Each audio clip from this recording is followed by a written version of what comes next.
Welcome to the place where dreams come true, where everything you want can be yours, if and only if you're willing to work for them, you're willing to hurt for them, but most of all, you're willing to be first for them.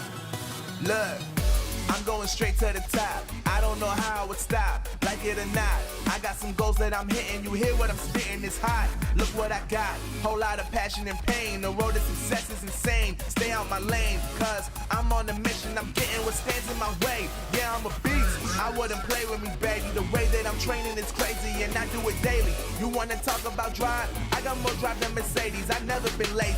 I'm in the room, it's a red alert. You wanna compete? Well, get better first. I got 10 toes in the dirt, push through the hurt just to show them my worth. I'm the best. Yeah, I'm the best. I never stress. I know what's next. I'm who they test, like we playing chess. But I'm unimpressed, so now let me flex. Yeah, I'ma work through the struggle and hurt, cause I know my worth, and I gotta be first. Yeah, I gotta be first. Look, I don't want anyone's sympathy. I understand what is meant for me. I give my focus and energy. If it's meant to be, then it's meant to be. But mentally, I'm undefeated. They hear that and say I'm conceited, like there's no reason. Like I don't beat them and come back again just to teach them that when you work under pressure, you reach higher measures. They'll try and bring you down, but you cannot let them, and only get better and focus on cheddar. Eye on the prize and you'll become a legend. Like, when I'm in the room, it's a red alert. You wanna compete? Well, get better first.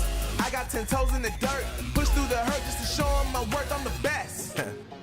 Yeah, I'm the best. I never stress. I know what's next. I'm who they test, like we playing chess. But I'm unimpressed, so now let me flex. Yeah, I'ma work through the struggle and hurt, cause I know my worth, and I gotta be first. Yeah, I gotta be first. They don't know what's gotten into me, how'd I turn pain into energy. Through all the struggle and hurt, remember my worth, and that's why I gotta be first.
What started as thousands of players is now down to 16 teams. Soon, those 16 teams will be whittled down to our top 8, all with the goal of making it to the World Championship.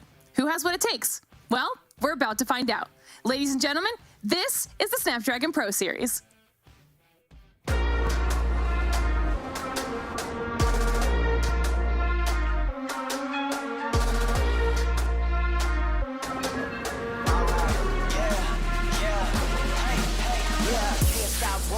Going till a player on top, know it. Rooftop, penthouse suite. If you really want it, gotta own it. Fight through it, we was at the lowest. Blood, sweat, tears, the components. Riding all year, now's the moment. We are not friends, we are opponents. Yeah, I'm coming for mine. Yeah, I'm making a play, the game on the line. Yeah, I've been on the grind. Yeah, I jump in the spot, I made it my time. Yeah, look in the sky. Yeah, the stars align, no shade to shine. Can't stop it already. Emotional work and devotion. We put in this time. Look,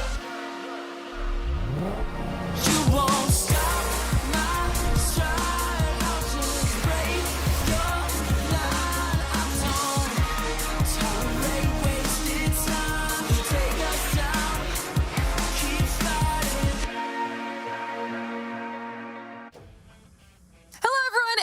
To the Snapdragon Pro Series Call of Duty Mobile Open Finals. Today is the day we determine which of our teams will compete during our challenge season, which means we are in store for some seriously good action today. I am your host, Glitter Explosion, and I'm, of course, joined by our wonderful casters, Bobby Plays and Beef Mommy. Are you guys excited for today, Bobby?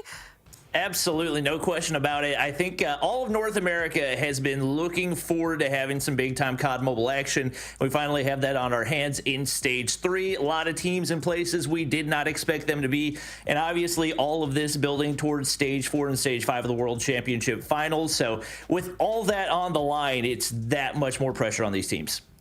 Mommy, what about you?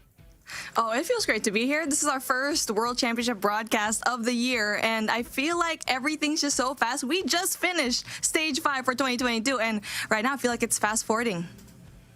Listen, we are just keeping all of the action going, and it's not just today that we have loads of Call of Duty Mobile action. It's going to be the entire summer's worth, so make sure that you are following us on all of our social media platforms so that you can keep yourselves up to date with everything that's going on in our Snapdragon Pro Series. You do not want to miss it. And if you want to hang out with us in our community, well, we have a shiny new Discord just for you. You can head on over to discord.gg/Snapdragon Pro Series. Join up, hang out with us, talk all things Call of Duty Mobile, and make some new friends.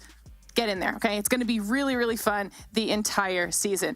Just as fun as today is going to be, and we keep talking about how awesome it's going to be, but we also need to talk about how today is going to work. So if you're new here and you don't really know what's going on, well, we've got a fantastic graphic here. Bobby, can you break it down? Yeah, anybody that's played COD Mobile over the past couple of months has likely seen that there is an in-game World Championship that's been happening that started out with the solo Stage 1. Everybody had the opportunity to qualify individually in the ranked system. Then, once we had our qualifiers there, everybody sent into Stage 2 where you're required to make your own team and battle it out against the best of the best in ranked to see if you've got what it takes to make it into the top 128, which then move on to Stage 3, which we have right now. Obviously, Stage 3 started earlier this week for the North American region. 128 teams battling it out to the 16 that we have right here, right now, and the 8 of those top 16 teams that come out on top will be moving into Stage 4, where, as you can see, we're going to have a different format this year than we've had in previous years. It's going to be a lot more extensive and definitely refining those top 8 teams to see who's our top 4 that'll make it to that double elimination bracket and have a chance at not only being crowned the champion of North America, but also playing for one of those 3 spots in Stage 5. I mean, not only are they playing for these spots, they've got some pride on the line, but also this time around, Mommy, we have a prize pool we get to talk about. Oh, yes. For the first time that we've had here in the World Championship, we have a prize pool here for Stage 3. As you can see, no one is going to be leaving empty-handed. The first up, we have $500 up until the 4th spot. So, I mean, I actually thought that the first would probably have a little bit more of an advantage here, just having that 500. But looking at it, all the 4 teams are trying to get that. Not just that, but a spot also for Stage 4 and eventually going into Stage 5. Yeah, there's lots on the line here today for all of our teams. Now, like Bobby mentioned earlier, Stage 3 has started a few days ago. They've been playing through everything, so we're going to take a look at the bracket and see where everything has shaken out thus far and see where we're starting. Yeah, it's definitely some surprising results. I think the biggest team that has showed up in a big way is Simplicity. This is a team of a lot of young guns that most of them have not had an opportunity to prove themselves on the world stage, but a couple leaders in Jesus Can Save You and Pepe, formerly of the ARP roster, that finished second in the Western Finals in 2021. They're leading that team and actually sent Seminole, a very experienced squad with multiple world champions, into the lower bracket. A few players you guys will likely recognize there. Number 1 and 2, world champions Jez and Bolu, and 2 players that also came in second place with that Luminosity roster in Blur and Solo. All 4 of those players now in the lower bracket and in desperate need of a win to make sure that they don't get bounced before stage 4. Yeah, we've got some very recognizable players and recognizable teams. That's why today is going to be so fantastic. But if there's a specific team that you all in chat are looking to keep up with, let's take a look at the schedule and see what we've got going on our main broadcast. Mommy, walk us through this.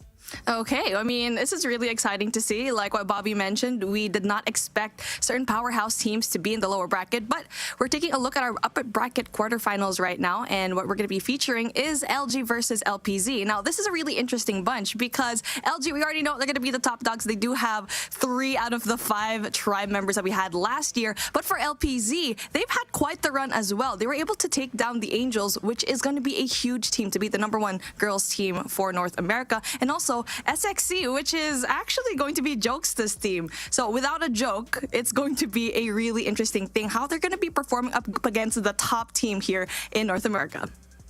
The puns already. And you all will notice that we do have some secondary matches on there as well. If they happen off stream, we'll make sure to update you guys. We'll be showing you that bracket frequently throughout the show, so you won't miss out on any of those results. But now, heading into today, we need to start talking about general teams and storylines that we're going to be keeping our eyes on throughout the competition. And in order to do that, we have to take a look back at what happened in 2022 and take a look at Tribe. They were obviously our 2022 champs, but now we've seen some big roster shakeups, haven't we, Mommy? Oh, definitely. And what I mentioned already is that we have 3 members from Tribe going into Luminosity, a team that actually they beat last into the World Championships back in 2022. So it's really interesting. It was down to the wire, but let's see, comes Bolu and Jez are also really talented players. And now they're going to be in the lower bracket. They're going to be under Seminole. So it's going to be a really interesting storyline once these 2 meet, if ever, later on. Well, if we're going to be talking about these roster changes and that specific world championship, then I think it also would be really good for us to take a look back at how it played out between LG and Tribe, because those are some of the teams that we were just talking about here, Bobby. Yeah, I think heading into the beginning of that matchup, a lot of people were worried. You see a 250 to 106 takeoff hard point, and you think this might just be a blowout of a grand finals, but Luminosity definitely made it a phenomenal series. And I think you look at the overall talent between the 2 rosters, and there is a very, very small gap, if any. I think most people that had watched the 2 teams throughout the year would agree. It was basically a mental edge that Tribe had to some degree over Luminosity, and ultimately that final map could have gone either way. Super down to the wire, no question about it. And obviously, between the 2 teams, there's a crazy amount of talent. The fact that you have the 2 top teams of the world from the same region, any type of shakeup that you're going to see between those 2, as long as you're maintaining those same players, going to have a lot of talent regardless. Well, Bobby, let's talk about one of the players who was on that winning Tribe roster when it happened. You also mentioned him earlier, but Bolu seems to be a player that is just right smack in the middle of everything. Yeah, he's the highest earning Call of Duty mobile player of all time, obviously this year on the Seminole roster, so being split up from the large portion of the championship roster from last year, dominating all the way through every year of COD Mobile. They were basically untouchable in the grand finals of 2020 Stage 4, had their share of struggles in 2021 Stage 4, but Masters they went through with a breeze in 2021, obviously World Championship winners, as well as 2022 Stage 4 and World Championship. So this guy has been a centerpiece of every one of the most successful rosters that COD Mobile has seen, but like we talked about earlier, they are now in the lower bracket, which is not a place that they're super familiar with. So a lot of pressure on them to make sure that they can continue to be in a position to dominate and get Bolu at a chance at maybe a third straight world championship. And then finally, we saw it earlier when we got to take a look at the bracket for a second, but we need to talk about Seminole, obviously. Another team that we're all definitely keeping our eyes on here. They dropped down into that lower bracket. So how does that set them up for today, Mommy? Well, it's really interesting because no one expected Seminole to be down here. And I feel like the Youngbloods are finally showing up because Simplicity was able to bring them down 2-0, which is something that is really unheard of. And that's what's making it really exciting. As you can see here, the upper bracket, yeah, they did have that 2-0, but you can see that they had such a hard time when it comes to going up against Simplicity. And I feel like the storyline for this year is the fact that can these middle ground teams be able to catch up with the likes of Seminole and Luminosity this year? All right. Well, now that we have a lay of the land, it is time for us to start talking about our first match of the day. We saw it on the schedule earlier, but if you missed it, we're kicking things off with LG versus LPZ. So talk to me about this matchup, Bobby. Well, LPZ, like Mommy talked about earlier, is a roster that has surprised a lot of people, taking down Angels, the #1 girls roster, and SXC, who's one of the up-and-coming teams in North America as well. They do have a very solid sniper in, I believe his name is Rush, who is actually one of the more impressive snipers that I've seen over the past couple of months. He's going to be somebody you want to keep your eyes on. Obviously, Brighton Claps, pieces of former successful rosters as well. So we'll see if the newcomers in Fatality and Emilio can step things up. Not going to be an easy task against a super team like we're seeing for Luminosity. Exactly. And then speaking of that Luminosity roster, we'll take a look at that as well, Mommy, because they are going to be hard to beat.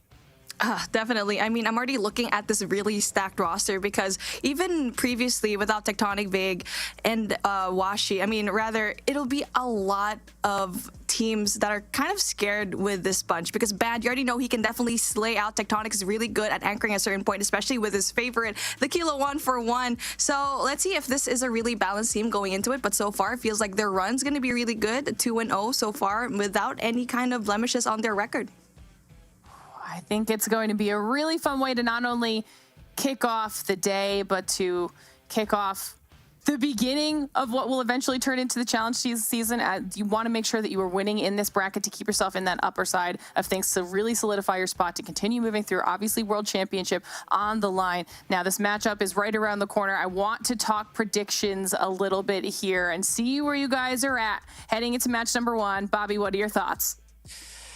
It's tough to pick. It's tough to not pick Luminosity, like, regardless of who they're playing against. Even if they were playing against the second best team in North America, I'd still be picking Luminosity. Obviously, LPZ, they've got some talent. I think if they're going to be able to take a map, it'll be in the Search and Destroys. It is going to be best of 5, but it's tough to imagine a scenario where Luminosity finds a way to throw this away. Honestly, I feel like for me, it's like for upper bracket quarterfinals, I feel like the third session is going to be more impressive for me because, again, what we mentioned, LG, you already know is going to be the highlight of your day, the highlight team that everyone's looking at. But DICE and ARP is something that I feel like could be really spicy because these are a group of people that are still wanting to get that top 1 spot, wanting to put their name and put their foot forward. So I'm really excited. Maybe I feel like this is going to be a game number 5 and possibly OT around the place. Okay, I like it. I like it. All right, we saw some of the down at the bottom of the screen. We saw some picks and bans popping up as well. I don't know if you guys were able to catch that or not. Was there anything that was jumping out at you that you maybe wanted to touch on? I did not see them. I remember seeing one. I saw one, and I was really excited because I haven't casted an Arsenal hardpoint yet, and everyone knows that there's a completely different set of map picks and bans this year. We have a bunch that are new here in hardpoint, so I've seen that Arsenal gameplay. I'm excited to see how all of these teams are going to play because obviously in CDL we've seen it before, and let's see how these teams adapt. Okay, I like it. I like it. Well, lots of things to keep in mind. Chat, obviously, if you're watching too, we always love to hear from you. Let us know your thoughts on what's going to happen in the first matchup of the day. Do you think it's going to be LG? Do you think it'll be LPZ? Want to start hearing from you as well and see if you are agreeing with our casters, if you maybe have some insider info that we don't know about, because match number 1 is ready to get underway. So let's get into it. All right, excited to see this one. This is obviously very new to a lot of people watching the newest addition into the competitive map pool, and honestly hasn't even been in COD Mobile for all that long, so I am still very much getting used to casting this one, but what's our call-outs? P1, P2, P3, P4, like, those are the only things that I know at this point, but we actually got to play it when my team was playing in Stage 3, so I feel like I've started to get a better grip on it, and it's a hot start for LPZ right here as a double in the feed for Claps. He's going to be able to take down a few with the Switchblade in hand, and this is not the start that I was expecting for Luminosity. I mean, one thing that I'm actually looking at is the gun selection, because you already know that this season, it's a little bit more even. Obviously, the LK24 in the competitive scene in all regions have been dominating it. You can see Tectonic just sporting that. That's going to be impressive. 50 and 30 is going to be your score line. 18 seconds left on the clock. The scrap points already into the favor of Luminosity. So interested to see how they're going to be taking into that rotation into P2, because the most important one is that rotation into P2 to P3, because it's just right beside each other. Yeah, obviously we talked about Claps being one of those more experienced players. He's the one off to a hot start for LPZ, 5 kills on the board. As expected, Luminosity bouncing back quickly, and it looks like they're already rotated out and ready to go. It is LPZ breaking in on early, but Band hitting a flank right here, trying to clear out the backside. Flashbangs, info checking over the top. Envy, big shots right there, and that should at least enable the contest, but Rush spawns behind. It looks like they're still going to be able to find control of the hard point anyway. LPZ spawns out right here. No, who else but Tectonic sitting in the back to anchor those spawns. Band going to go ahead and look to push up, but LPZ breaking back in and making this one a lot closer than a lot of people expected this to be. Oh, definitely. I mean, when we're talking about the anchoring points here in P2, LG already has it locked down. You see, they also have that spawn control, but I feel like coming in for LPZ, they do have a little bit more of an advantage rotating into P3. My mistake a while ago, I did say that it's going to be right beside each other, but it's P1 and P2, but that rotation definitely going to be really important here into P3, and Rush is actually going to be there already. And now this is one anchoring spot that you need to have, because the spawns are already right there. He's going to be positioned. Everyone else from his team is already nearby, so this is where they can finally get those points down. And this is no question of money hill. Big kill for Bright onto Band right there. Vague's going to sneak through the vents, and that is a crucial couple of kills. Make it a third as Band's there to clean up on the bottom side, and just like that, Luminosity is broken through and now in position to potentially find a full 60 right here. Vague, more of a flex OBJ for this squad, just putting in damage through the doorway. He's going to have to hop off for now, but Band pulls out the Sparrow, taken down before he can get max value. Envy sliding on through, claw in hand, and nobody's coming through that doorway anytime soon. Shuts down a couple, is finally going to be taken down, but Luminosity continues to move upward. Contest for Bright for the time being, but not quite enough. And as expected, the newcomers having a rough time over on LPZ. Emilio and Fatality combined for 3 kills so far. They are combined to be 3 and 23. They have got to get going if they want any shot up against this Luminosity roster. When it comes to the, it's actually doing a really good job. It's a matter of going and winning your individual gunfights. And for LPZ, like what you mentioned, it's like these guys need to step it up, because 2 and 2, you're not going to be able to get those hills and those essential rotational gunfights when you're only having those 2 kills. And now, speaking of, Claps is going to be in a really good spot, but he does get tagged up.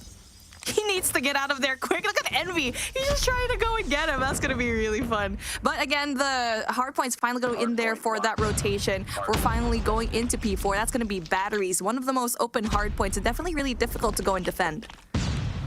Yep. It's Luminosity continuing to move upward basically since P2. I don't know that we've seen any amount of scrap time go through for LPZ. And once again, those bottom 2 players just really struggling to keep up. It's Washi now on full streaks, and I don't know what happened to the Hunter Killer right there. Maybe got shot out by an enemy, maybe something else. Tectonic just locking down the spawns, and they're right in front of him. It's free kills as long as you want them. They're going to be able to defend on the backside once again. And that is once again allowing Luminosity to pick up the rest of the scrap time here. It looks like they're actually going to opt to give up a little bit of it as they look to push out toward next. And Claps in a good spot to potentially lock down some early time. Utility's going to go on out, and now or never is the hold for LPZ. It really is important. The operator going to be crucial right here, and Vague slides right on through with Purifier. like we already mentioned, it's like it's really important that you go in there for an early rotation, but it's just hard because they're always losing a lot of the gunfights inside. Tectonic now with the War Machine knows very well where all the players from LPZ are going to be spawning off to, but just as fast as they were able to rotate here, LPZ already loses it quickly as LG able to sustain it, and they're so good at breaking the hard point. I mean, it's really no surprise. It looks like they're very confident in this really new map, and they just have everything down, locked in. Yep, Luminosity looking like they're well on their way to a map 1. Taking a look at the operators, obviously in a typical matchup, usage of those could be a make or break for your squad, but for Luminosity, for the most part, it looks like they've basically been able to throw them out whenever they want to. Tectonic picking up the scrap time. No surprise to see Tectonic up at 23, Vague at 24. A couple of world champions right there doing their best to keep their squad on top, and on the flip side, LPZ continues to struggle. Bright needs to go big with the claw right here, and he gets completely obliterated by Vague. Turns and burns out of the player up in top vents as well. And at every turn possible, LG shutting down any type of push out of LPZ. Looking like it might only be a matter of time. The War Machine does come out for claps right there. Able to find one, and a nice solid feed could potentially earn them some big time. If they want to make a comeback, now's the time to start. And that was really good map knowledge coming in from Vague. Was able to turn on that one player. I feel like that was a really significant part. But yeah, like what you said, LPZ is actually getting really good time here. Finally, possibly breaking into that 100-point club. But just as fast as we said, that rotation needs to set through coming in from LPZ. This is where things kind of fell apart for them. In the first set rotations, they were able to have a really good start. But now we're going into P2, where, again, Luminosity Gaming just did a phenomenal job at having that great hold. Yep, it's some solid time going through for LPZ, but unfortunately for them, it doesn't look like they have the setup to follow it up right here. Envy on a Heady is not going to be an easy thing to deal with, and once again, the LPZ players scrambling to find some semblance of map control. It's score streaks on score streaks for Luminosity, and Vague just waiting for some audio cues to make the peak right here. Maybe just hoping to find a wall bang. He doesn't realize there's somebody jumping on his head, but gets the kill anyway. Washi's gonna pop the Annihilator, continues to farm, and Luminosity only 10 seconds away from a dominant map 1 win. Preddy's gonna pop. That should be a triple for Vague, and that's gonna be enough to seal the deal for Luminosity on map 1. 35 kills for Vague. I mean, what a guy. And when you said that the world champions are definitely here, they're making a statement. So that's really interesting how they played Arsenal. It seems like they're really aware of the map, and obviously knowing before when we actually announced that, okay, here are the list of maps, and they have it locked down to the T. For LPZ though, I feel like they only had a little bit of life into the beginning. That P1, they had a really good break, but unfortunately for them, they just cannot win those gunfights. And yes, they go in there for the early rotations, but unfortunately for them, LG is just really good for the break. Yeah, and the one thing that LPZ has going for them is they did have a hot start. So if that's something that you can carry into the search and destroy, there's a chance that you can take a map, maybe take 2 maps if everything goes your way. But once again, they need those bottom 2 players to really step things up. Typically, if the underdogs are going to have a chance at dominating, it will be in the search and destroy.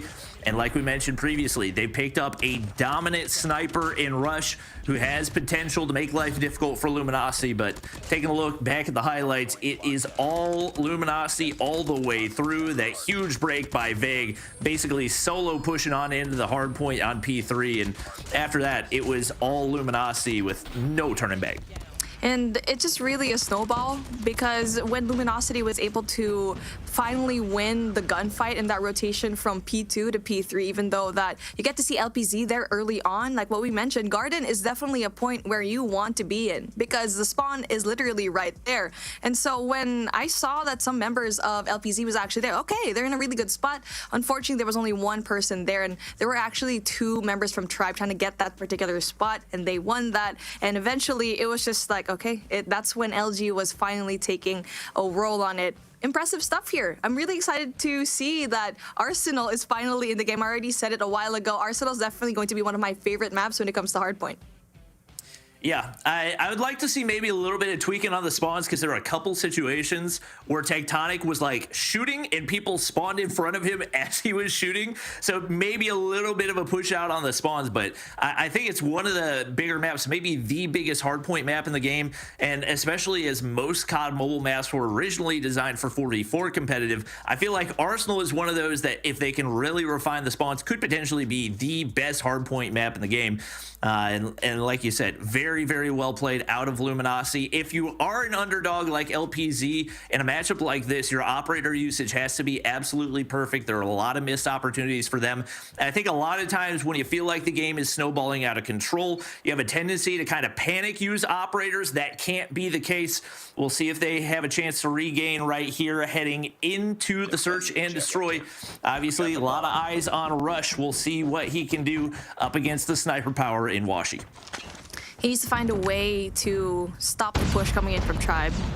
It's going to be a 2-2-1 split as a full rush coming in from LG is going to be right there. But Envy does get that first opening pick. So, I mean, LPZ rather going to be on the attack. He does get that clap. Back claps.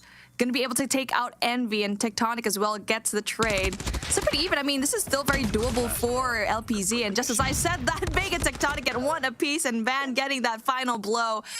Really convincing first round coming in from Luminosity. Yep.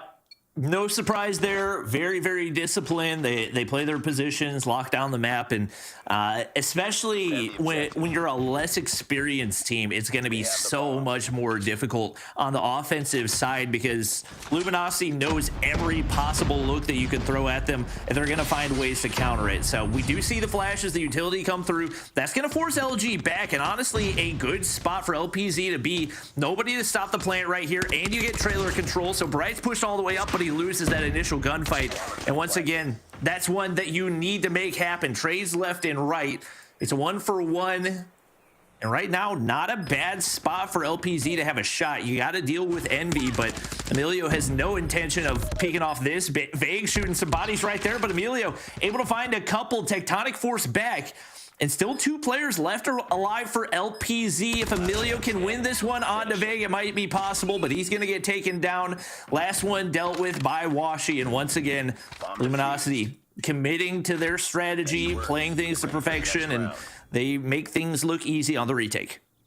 I get that bit where they actually had 2 players trying to go for flank watch, but when it was time to get that defense in alpha, they had not as much manpower as they wanted. And Vague just was able to get that flank here into Woodhouse, and eventually LPZ had a hard time in that match, and now it's going to be a little bit more different. Rush actually gets that first pick, Tectonic goes down, and now they're just going to slow things down. I mean, I feel like after that one pick off Tectonic, they could have pushed somewhere else because they are at an advantage. But still being very careful. Washi, though, gets a trade.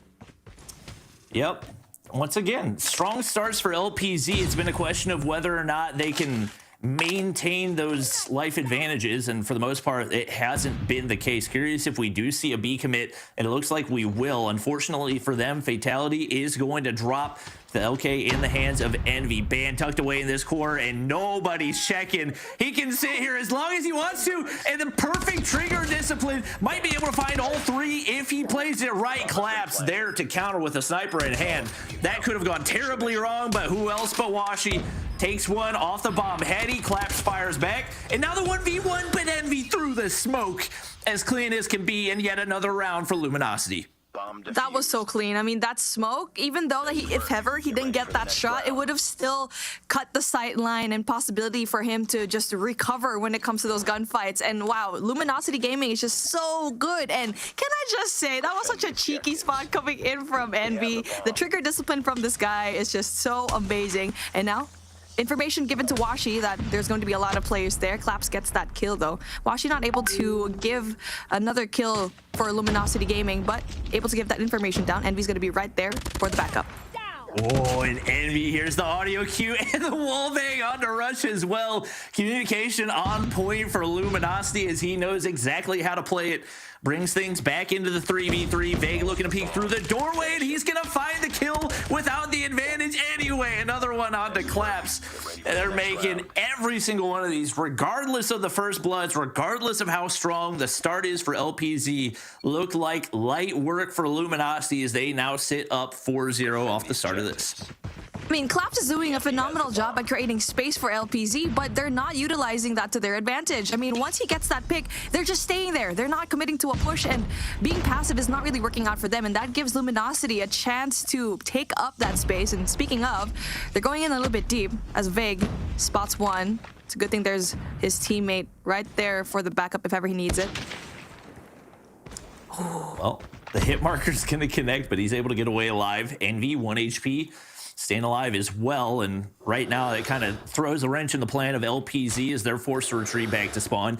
You've given away information, and now you're going to force your snipers to find a first blood once again, and they've been able to do that so many times, but just haven't been able to convert. Obviously, Rush, one of the players that we were keeping an eye on, but he just has not been able to find much in Bright. Peeking through the grass right there, Tectonic sniper in hand. That's a role that he's recently been taken on for Luminosity as well, and he's waiting for the hop up, and no surprise, Vague cleans up a few more. Envy finds the final one. Luminosity looking well on their way to closing out the map 2 as well. LPZ, only real hope is that you can flip over the defensive side and try to build some momentum there, but it just has not looked super hopeful, especially as what you have one bright spot in Claps and everybody else combined for fewer kills than he has alone. Well, 7-6, but close enough. Oh, Envy! Able to get one, but gets traded out by Fatality, and so far, it's still life advantage for LG. They try to go in there for an aggressive push into Alpha, but what I'm kind of missing coming in from LPZ is the usage of smoke as LG gets 2 more. Vacant Washi gets 1 apiece. 1v4 situation, something that you don't want to be in if you're going to be Rush. Definitely don't want it to be the case if you're going up against Luminosity. He's going to find the first onto Vig, but no surprise. Luminosity clean it up there, and they are attempting to lock in the 7-0, and what would also be 1 map away from locking in a spot in stage for the COD Mobile World Championships for North America. Right now, they're chucking all the utility that they've got. Full send up the middle. A lot of people there to contest, and they don't stand a chance. Fatality and Bright gonna drop once again. And what else? Luminosity taking the man advantage. Rush, the only real hope to stop this push over on the A site. He's not gonna find the info or the shots that he needs, and hoping that he can catch Envy peeking out from behind the bomb, but looks like Envy's gonna look to play the waiting game right here. And right now the pressure onto LPZ to make the first move. I feel like for LPZ, they need to have some sort of flank in order, but there you go. Ban gets that nade kill, perfectly cooked. Tectonic gets Emilio as well, and it's just Claps all over.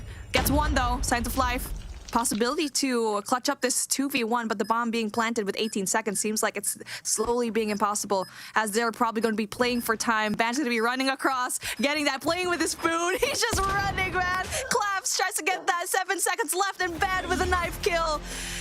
Ends in a 7-0, very clean for LG and Bobby. I mean, this entire thing, like what I said already, they're just playing with their food at this point.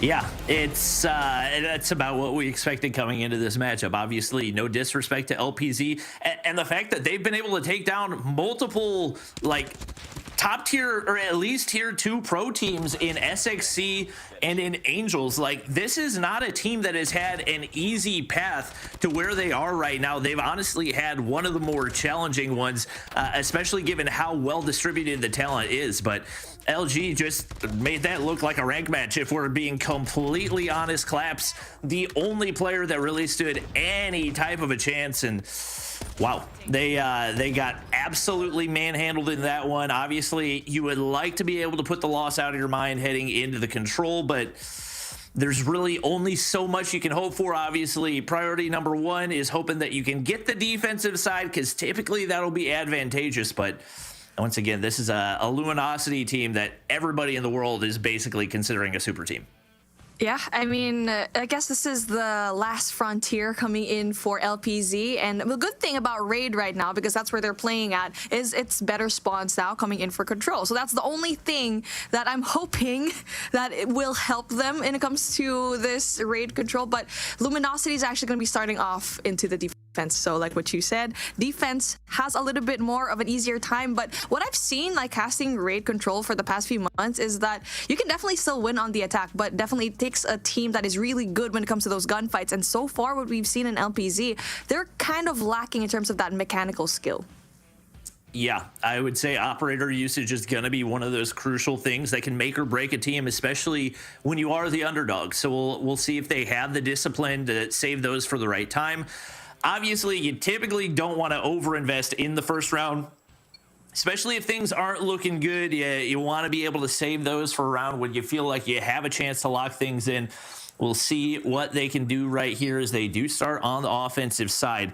And it looks like a full commit on over to B, looking to capture that early. Only one player to watch mid. They are going all out right here. It's going to be Rush, and Band is there to contest off the start already. It looks like they have no idea. He's already made his way up past pillars, and that's going to be a free double kill for him off the start.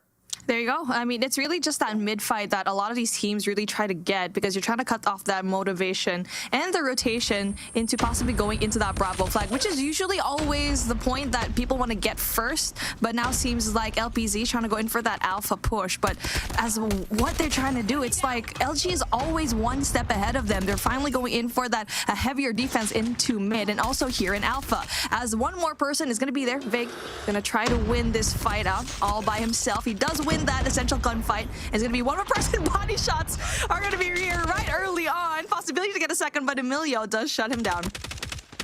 And Rush actually respawn sniping. This is something we've started to see more and more, especially out of the Chinese and Garena teams, as you have a little bit more predictable spawns when it comes to control, which means your sniper can have that much more potential to control the long lane. So he's got 3 off the start, but as expected, the lives starting to dwindle quickly. Washi doing the same on the flip side, does have the Locust in hand, and right now a 10 life lead for Luminosity, and 0 takes a progression on either of those objectives.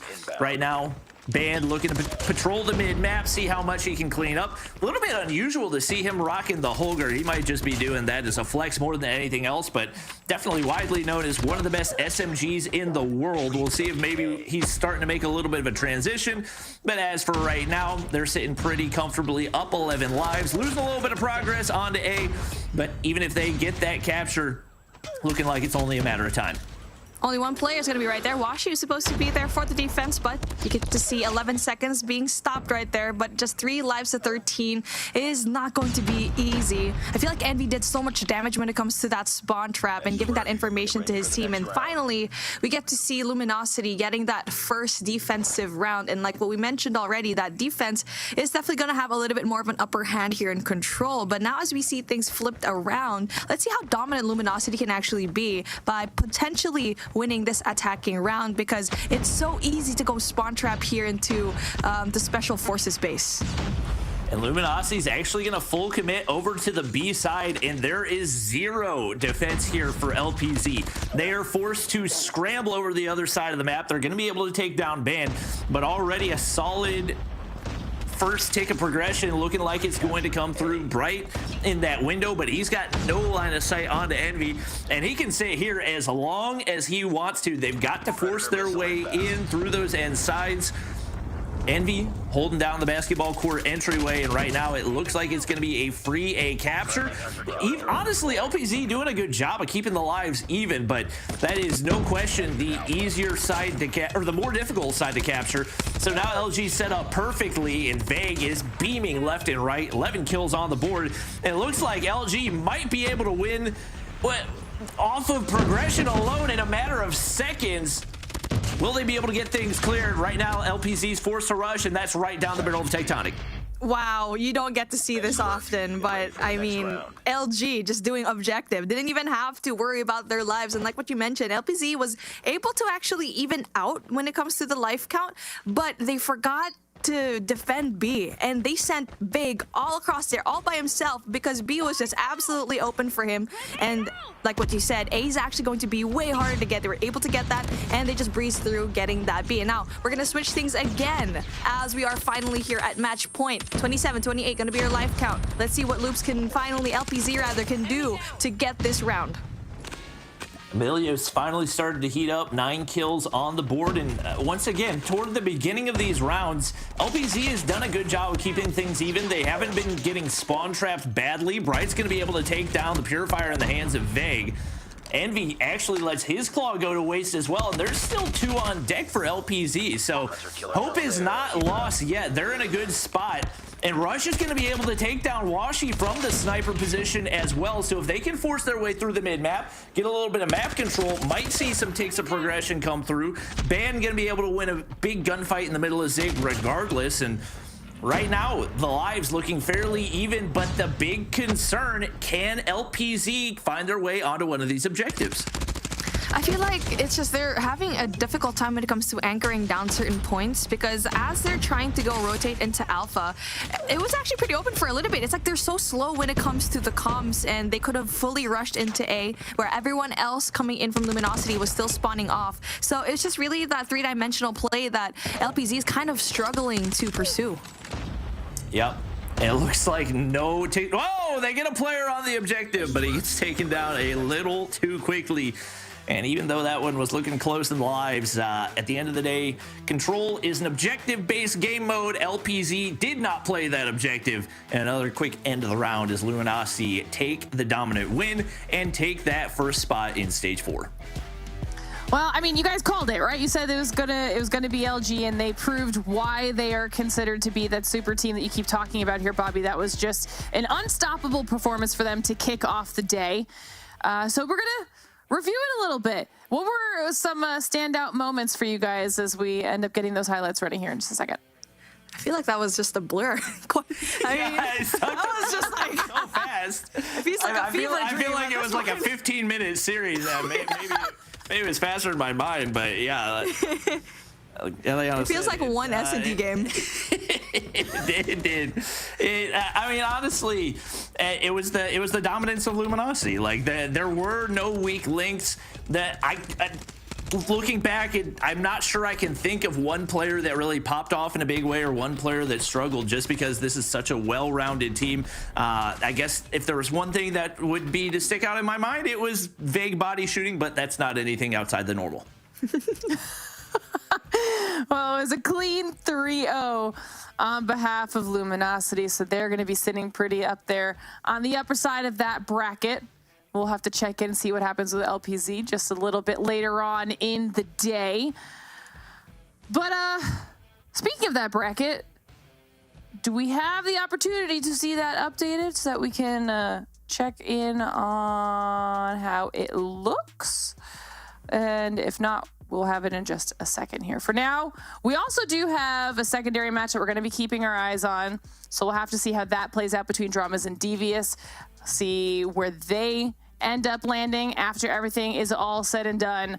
Also, though, one of the parts for me that I thought was not necessarily as impactful as I had hoped when I was watching it happen, Bobby, but you called it out, the trigger discipline that we saw when we had one player in the corner and the potential for a 1v3, able to wait everybody out as they made the rotation through and to try and get those shots. And it almost worked out for them. Yeah, and honestly, even though he didn't get the kills himself, relaying the information to his teammates, and they were able to make that entry through mid to be in position to find the rest of those trades there. So even though in a lot of situations you would like that to go your way, you make the big highlight play, it's a team game. He's relaying that information to his teammates and put them in perfect position to be able to close out the round. So once again, nothing surprising for Luminosity. I am hoping we get to see a little bit of the Devious matchup, because I think Devious is a bit of a dark horse that has a lot of talent that just hasn't really found a way to get their team chemistry to be where they want it to be. But that's a team that I have a feeling we will probably be seeing in Stage 4 as well. So hopefully their matchup is still ongoing and maybe have a chance to peek at that too. All right, well, then we'll take a look at the bracket real quick, and we'll give you exactly what you're asking for after that, Bobby, okay? Here's the newly updated bracket here, which will reflect LG moving on through into that upper bracket semifinal, and you see LPZ dropping down into the lower bracket. You'll see where they end up now going up against Limited, so we'll have to see how that game ends up going. But now that we know how this is all shaken out, we do have that secondary match still going on, so let's hop on in with them and see how things are going between Dramaz and Devious. Mommy, Bobby, take it away. All right. Well, I mean, before we actually start off the game, like I was looking at the bracket, right? And I was so sad to see that LPZ and SXC are not going to see each other in the lower bracket, because like what we mentioned a while ago already, that LPZ was able to take out SXC that early on into the game. But before we start off with the lower bracket rounds, let's see what is going to happen here. Dramaz versus Devious. Like what Bobby said, really high potential teams here, because what we've seen so far with their roster, right? Dramaz really, I feel like for Parka, he's the only one that I actually have, and Magia also. Usually, like, teams that are really good, the team members were really good back in 2021, had a really good presence, but now seems like 2023 might need to be a highlight year for them. Got a little bit excited because I saw that Dramaz was winning, but then I realized I think the team logos are flipped. It's actually Devious about to clean up the 3-0 right here, which, to be honest, is what I expected. You talk about Parka, a guy that is very recognizable for a lot of people and definitely one of the top content creators, but it looks like they're going to come up short. And once again, this is a Devious roster with a lot of talent. You got Rihan, who is on that Team Mobility roster that very nearly took down NYSL Mayhem and made their way into stage 4. You got Scott, who's a veteran, and then you got S-Thug, who for a while was widely considered the best COD mobile player in North America. He did take a break for a while, so that's a reason that you really haven't heard from him a whole lot recently. But it does look like Dramaz are going to find a way to take a round right here, as Rihan is now in a 1v11. So I think I was chalking this one up, but this one is not quite over as Dramaz keep their hopes alive.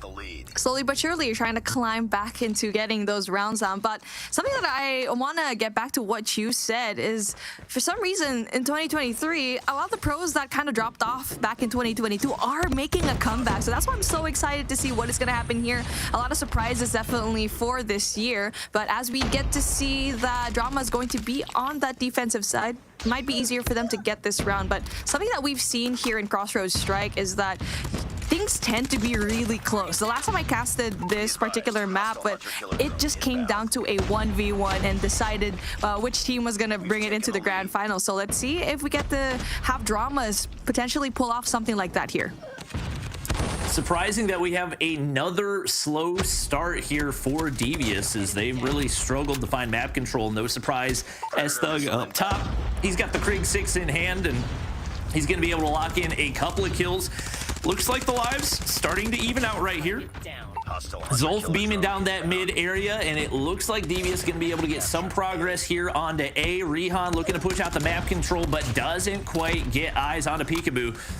He is going to get traded out. Zolf locking in the objective time now. And to be honest, Dramaz not in a bad spot, but they have got to get this objective cleared, and there's no real hope of that happening right now. The lives are dwindling quickly, and now Devious back in the driver's seat. You're going to be forced to use those operators that you have remaining. Peekaboo is going to be the only one that has something to work with. And he's got to go big with it as they now find themselves down 8 lives.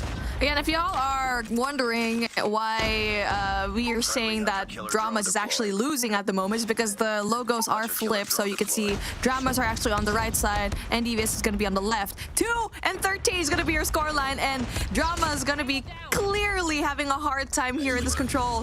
And just to be said that Devious is going to be winning it. And I mean, a particularly fast series, I feel like Crossroads Strikes is definitely one map that can be so chaotic into the very first seconds of the particular round. And I feel like one thing that you need to utilize here is the fact that Catwalk is such a dominant thing. Like if you're going into the second floors, right? It's such a dominant place where people can actually go and push. Everything can snowball out of control. Obviously, tank is going to be an easier spot to take. And I feel like coming in for Dramaz, they just had a hard time when it comes to, honestly, the gunfights as well. I mean, obviously, we didn't really get to see most of the matchup, but what we've seen so far is that they had signs of life, but it was just down to one person that was taking a lot of the brunt.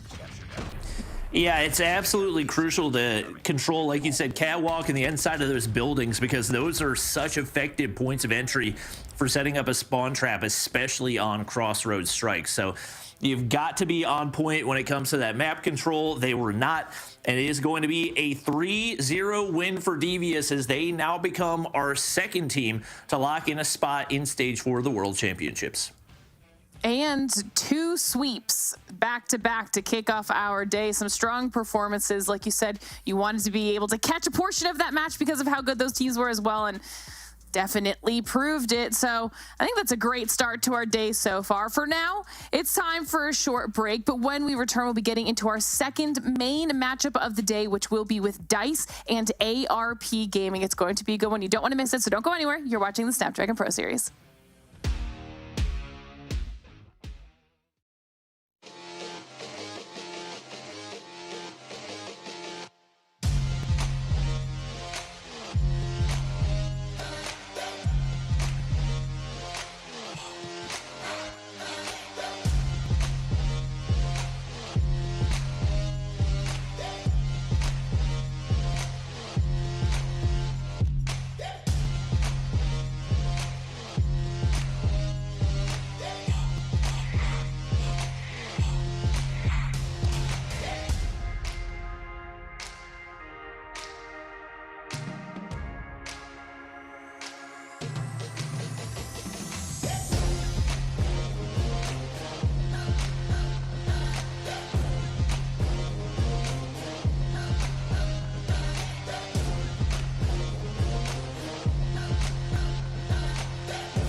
Welcome back, everybody, to the Snapdragon Pro Series. We just watched as LG and Devious started off their day with a clean sweep. And now we're going to be turning our attention to the second match of the day. Glitter Explosion, Bobby, and Mommy here as we prepare to start talking about the DICE versus ARP gaming matchup. And I know that this is one that you were really looking forward to, Mommy. Oh, yeah. I mean, we've seen 3-0s today, but I feel like for this, I think it might reach into a game number 5. DICE and ARP, they've been a presence here in the competitive scene for quite a while now, but like what I mentioned, they're still wanting to break out and wanting to be the top teams here for North America. I feel like for ARP, they definitely want to have that top spot. In World Championship 2021, they were the runner-ups, and I don't think they want to be that this time around. Second best never feels good. Yeah. ARP has been, they've been grinding.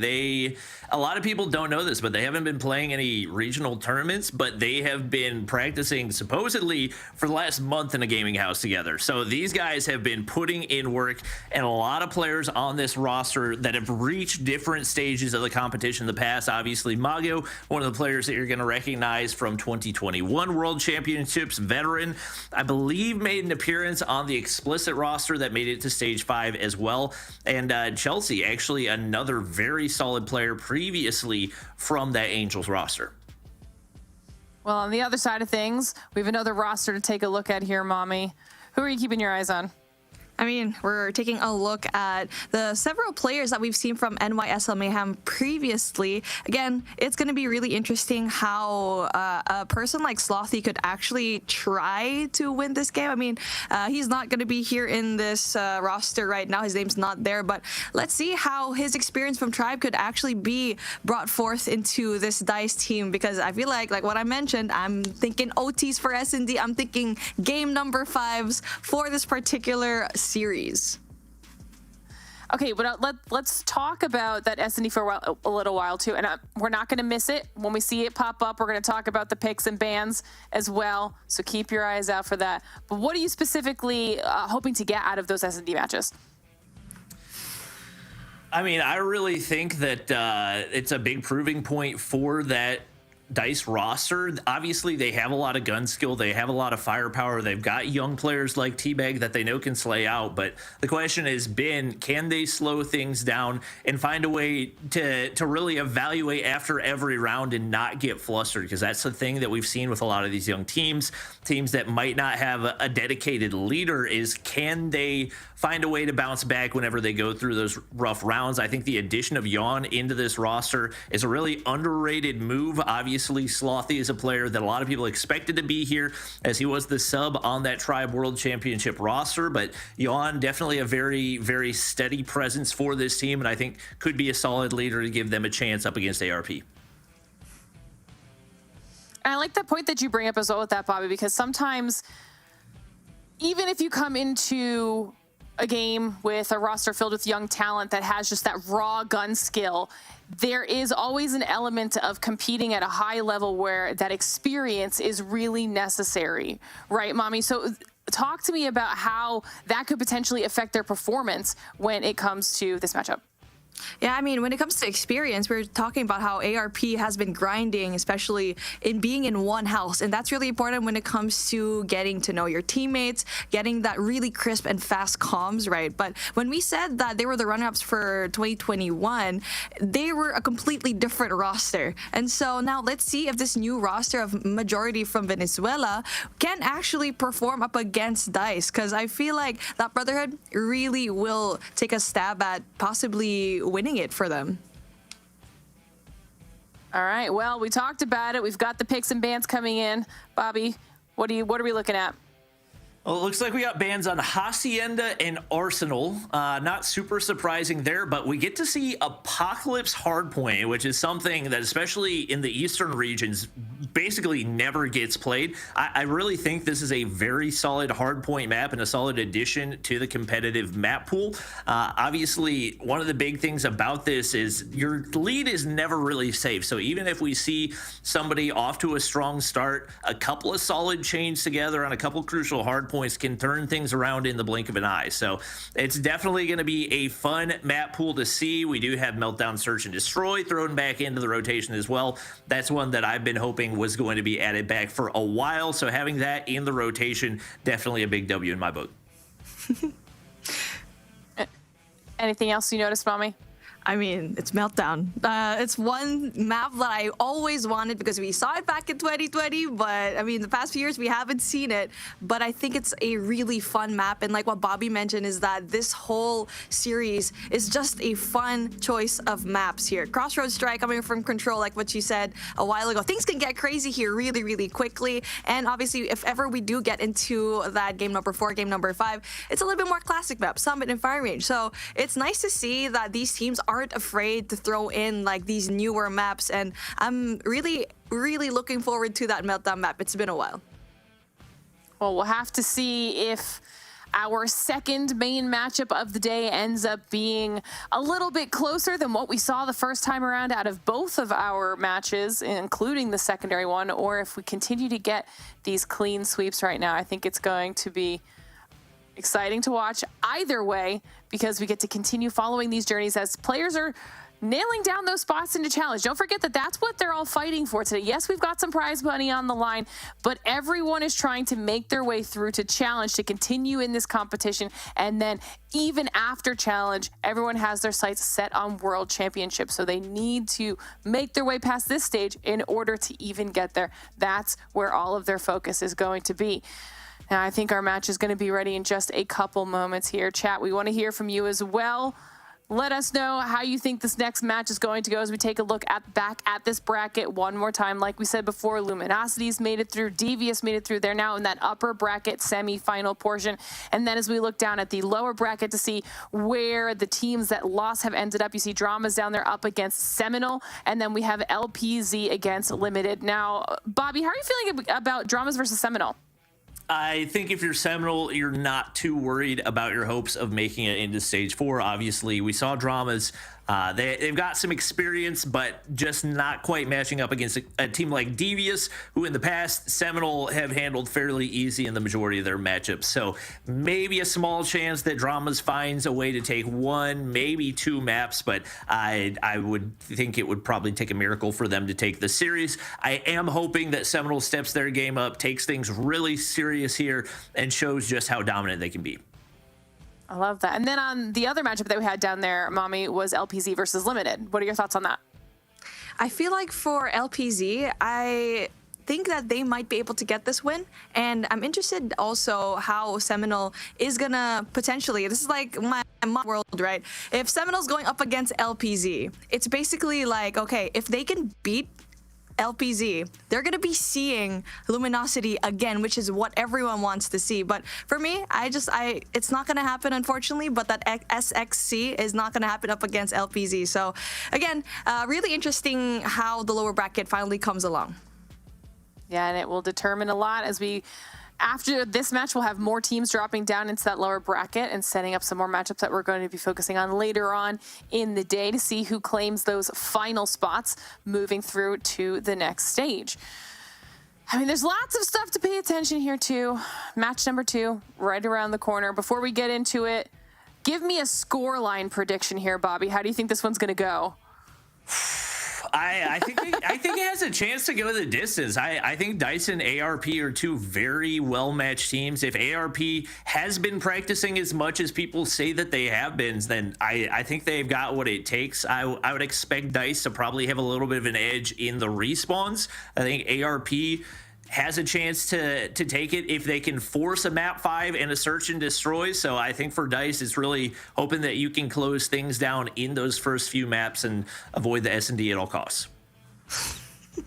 Avoid the S&D at all costs. Yeah, I feel like you're right about that. I mean, if they are working really hard, I feel like they probably would have improve their S&D game. But if you think ARP might have a little bit of an edge, I think Dice is also a really good choice because I feel like they do have more of an edge in S&D. I think that will be their strongest bet here when it comes to taking a map off of ARP. But again, we do have more respawns compared to the non-respawn. See how the control game, if it be our swing game. All right. I like it. I like it. It's all sounding really good to me. And I don't want to hold us up here any longer than we need to be. So I think it's almost time for us to get into the game. I think I might be able to pass it off to you guys here in just a second. All right. Well, I know you guys in chat were very, very excited for the skins to be downloaded. Hopefully we have that all taken care of. Right. I know that's probably the reason that we're on a little bit of a delay, but I think it will be worth it because that was the only thing that anybody was talking about for the entire last match. You know what's funny is the fact that literally everything could be burning in the studio or in our houses, but people are going to be saying, we need the skins. We absolutely need the skins. I mean, the one thing that we can boast here in Call of Duty Mobile is the fact that our skins are absolutely, it's lit when it comes to those first-person shooters. Like for a lot of these team members, a lot of these pro players, it comes with, I don't know if it's true for you guys, but do you feel like you're full, or do you think like you do a better job if you have skins? Yes? Okay, that was fast. Yes. Look good, feel good, play good. That's like the cardinal rule of shooters. Okay, right, Bobby?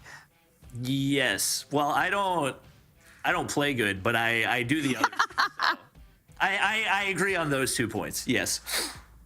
Oh, speaking of Bobby playing good, can I just say that this man, he already knows what I'm going to say. This man knows very well that he could have played here in stage 3. He had a team that qualified and he had to forfeit because he's what? He's casting. Well, I don't think I would have actually made it to be on broadcast because we would have been like in the part of the bracket that you saw, like we beat one of the teams that's early in the lower bracket, but the next team we would have gone against was Limited, which is Aerith's team, and Aerith is way better than any of us at Call of Duty Mobile. So our odds of actually making it onto the broadcast, probably pretty slim, but you know, it's the furthest we've ever made it. So I was happy with it. And honestly, we didn't mean to make it that far anyway. Maybe next season. Maybe next season. Okay. Yeah, we'll go all the way. We'll hold out. Yeah, we'll hold out hope for that. But it's time for us to get into the match. So let's do it. All right. Well, ARP up against DICE should be an absolute banger of a matchup. Once again, I feel like ARP is kind of a big question mark right now.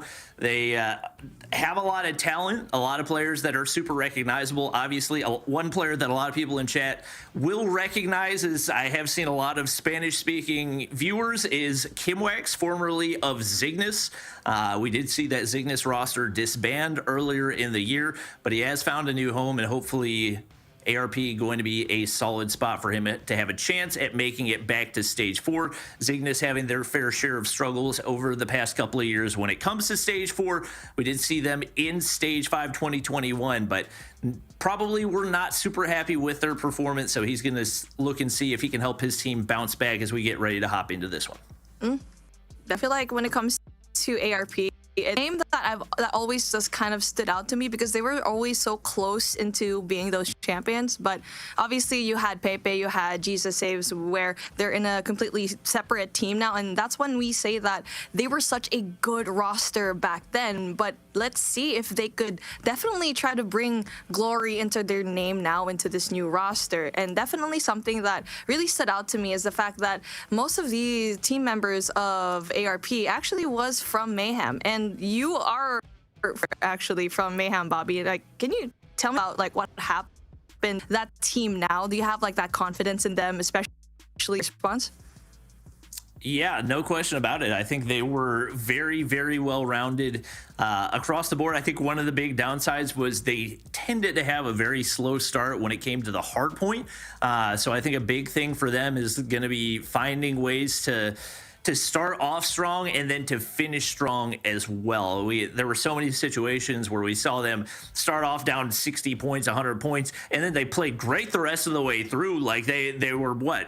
Plus 30, plus 40 for the rest of the game, but it wasn't enough to make up for that differential off the start.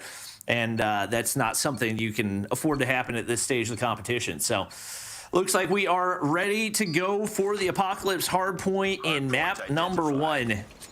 And Maybe not. No ping, no party. No ping, no quick party. reset right here, and and hopefully all of our players can get things squared away.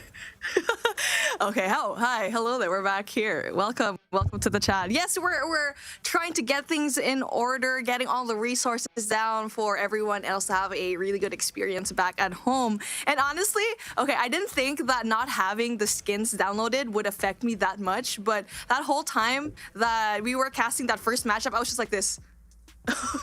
Like there's something wrong. Like why is the reticle like that? Why is that the iron sight? Oh well, I mean we're just spoiled when it comes to the Call of Duty mobile skins. Yep, it's always like really mind bending when you're like looking at an RUS, but it's like killing fast and making the sound of a switchblade. So I'm very glad that we got that fixed up and ready to go. But obviously, the matchup at hand, DICE versus ARP, like you talked about, the majority of the players between these two rosters have had some level of experience, whether it be Stage 4 or Stage 5 over the past couple of years. That's kind of the way things go as you get further and further into a competitive scene as well. So definitely a lot to prove on both sides of things. I think we are about to hop back into this one. And obviously, the top side going to give a little bit more of an advantage as you do have that high ground POV. ARP is going to be starting there, and their AR is going to be looking to set up. That's going to be Kimwex and Detri looking to lock down map control.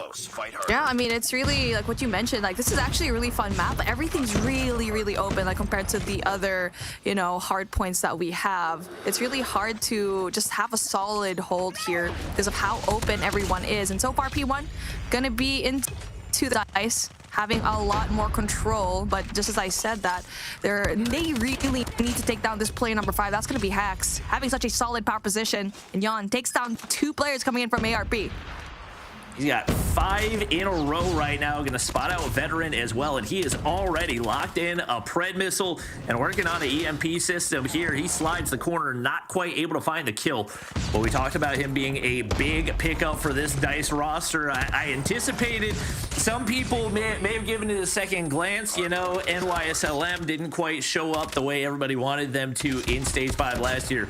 But this guy's been putting in work, and his teammate Teabag locking in a whole lot right here as well. 5 kills in a row off the start. And it looks like right now ARP are just giving away score streaks. Yeah, I mean, this is a start that we didn't really expect. And now, finally, next set of hard points right now. We're going into P2, where you need to have a really solid hold into fire, into back gold, because that's when you'll see the spawns are going to come through. So again, I feel like this is one of the more easier hard points to actually go and get. As you can see, Awaken already in position. So that's going to be a really nice power position to have, because you're going to expect a lot of these teams try to go up until this particular hop-up wall, this half wall. And let's try to see if everyone else from ARP can go in for the break, but they're just struggling a little bit. But speaking of, Veteran actually able to go in for the break, and they're able to go in there for the more favorable spawn. And they are able to break the spawns, which completely flips his hard point on its head. Should be able to get the reinforcements in there. Detri hold it down the head glitch, and he is beaming 3 in a row. Teabag hits the hop up, but he's going to get traded out as well. And now finally, ARP looking to turn things around. Score streaks coming in for Detri. Another one of those former players, I believe, from Zygnus at one point. I can't remember 100%, but right now ARP managing to find a way from preventing that lead to build too terribly much. Hax looking to lock down that side of the map. As Mago on the high ground, trying to see what they can do as Veteran picks up another one right there. And ARP in a solid spot. Looks like they're going to be able to hold down the fort for now. Oh, Jan dealing some damage as he's going to be tagged up in a really essential power position as we head into P3. The trenches is going to be a pretty good position to kind of sneak up against these enemies, and you wouldn't be able to get a lot of the kills done, but at least you do have Rebel's going to be right there by the trenches, and now Hax will try to go in for the break as well.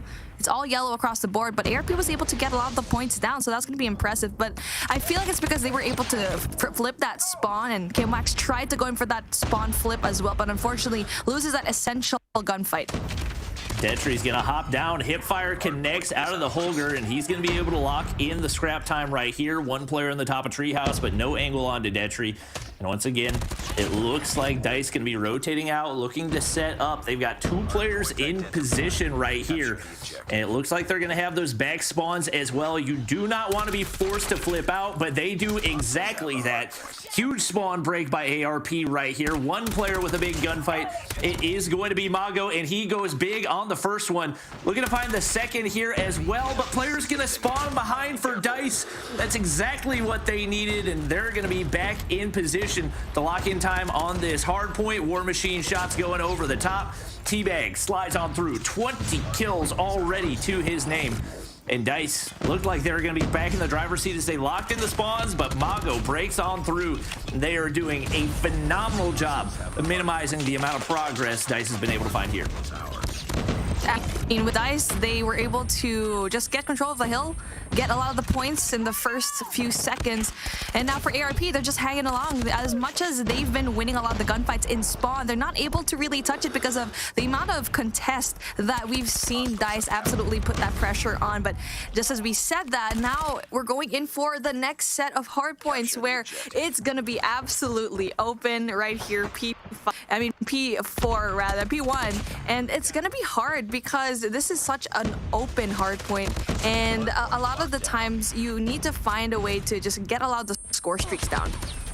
Yeah, well, right now it's, I mean, you look at the kill counts, and it seems like Dice should be running away with this one, but Awaken just having an absolute nightmare of a game. Only 6 kills on the board for him, as everybody else just absolutely having their way with this ARP squad. He's going to slide on through, looking for some information. We've seen him on a couple of those Stage 4, Stage 5 rosters, but hasn't quite been able to find the success that he would like to have. Yon looking to push through, Sparrow in hand, info checking left and right, but he's going to get spotted out before he can find any kills. And it looks like Dice going to be back on the hard point, but priority number 1, locking in those top spawns, and that's what ARP has done. Everybody flooding through that back temple side, and right now they need to get somebody up into the top side to hold down the power positions. Rabalo's going to push through, does some damage, finds a couple of kills, but you got to find a way to flip those spawns, and right now ARP not letting it happen. This is where we saw ARP get that comeback that they deserved, and right now Kimwatch is actually going to be a really good job at defending that spot, holding down that anchor, as everyone else from his team is going to be in the more favorable spawn. That's going to be back temple. But what we saw a while ago in P4, they were able to get spawns, yes, but not able to touch that hard point. Player number 1 coming in from Dice, though, that's Rabalo, trying to get that information down, trying to go in for that hop up, but not able to sustain and win that gunfight. I mean, it's really important that you see player number 5. If you're looking at the mini map, he's just going to be staying there, so that's going to be huge for them, as ARP still getting the more favorable spawn, and Mago seems to be like he's such a solid anchor right now for ARP. Yeah, and it's really the spawn control that has allowed them to be as close as they are right now. Dice is going to be able to break back on through. It's not going to look like they're able to get spawn control, but honestly, you don't really want it at this point as your main goal to rotate out and try to get spawns for that next hard point. ARP keeping things nice and close. Hacks beaming left and right. He's got 22 on the board. Only 10 seconds separating these 2 teams on the scoreboard. Hacks, cheeky little corner, nearly chokes the gunfight. Is going to find the kill, but easily traded out right there. And Awaken looking to push on through. Big opening kill with the claw. Looking to get max value. Able to find another, but traded out by Mago. Absolutely crucial, but Teabag's going to slide on through. He's now got the Annihilator in hand, and he's not missing a bullet. 3 in a row. A complete wipe onto ARP, and he's not stopping anytime soon. CBR in hand as well. That's full streaks for him, and what a feed right there for Dice. Wow, Teabag has been a phenomenal player this particular round. I mean, he's just been in really good positions. His timing is just really good, and he's able to utilize his ago. He was able to do that to cut that rotation in P4, apply that pressure off, and now he did the same thing here. And now as we're moving forward, just 9 seconds left, the scraps going into ARP. It's still very doable for them to make that comeback, but that rotation into the back spawn into P4 is still not theirs. And that's what we saw a while ago. They were trying to play catch up here in P4. Yeah, right now, Jan is looking to anchor. I don't know that he's been spotted out on the backside in a crucial gunfight right here. He's going to get taken down just like that. ARP able to break those spawns again, and spawn control, the #1 most important factor. If you want to have a chance right here, it looked like they were going to be able to break, but no players dropping. ARP maintains control, but they're not on the inside of the hard point, and that's priority #1. You've got to get players through.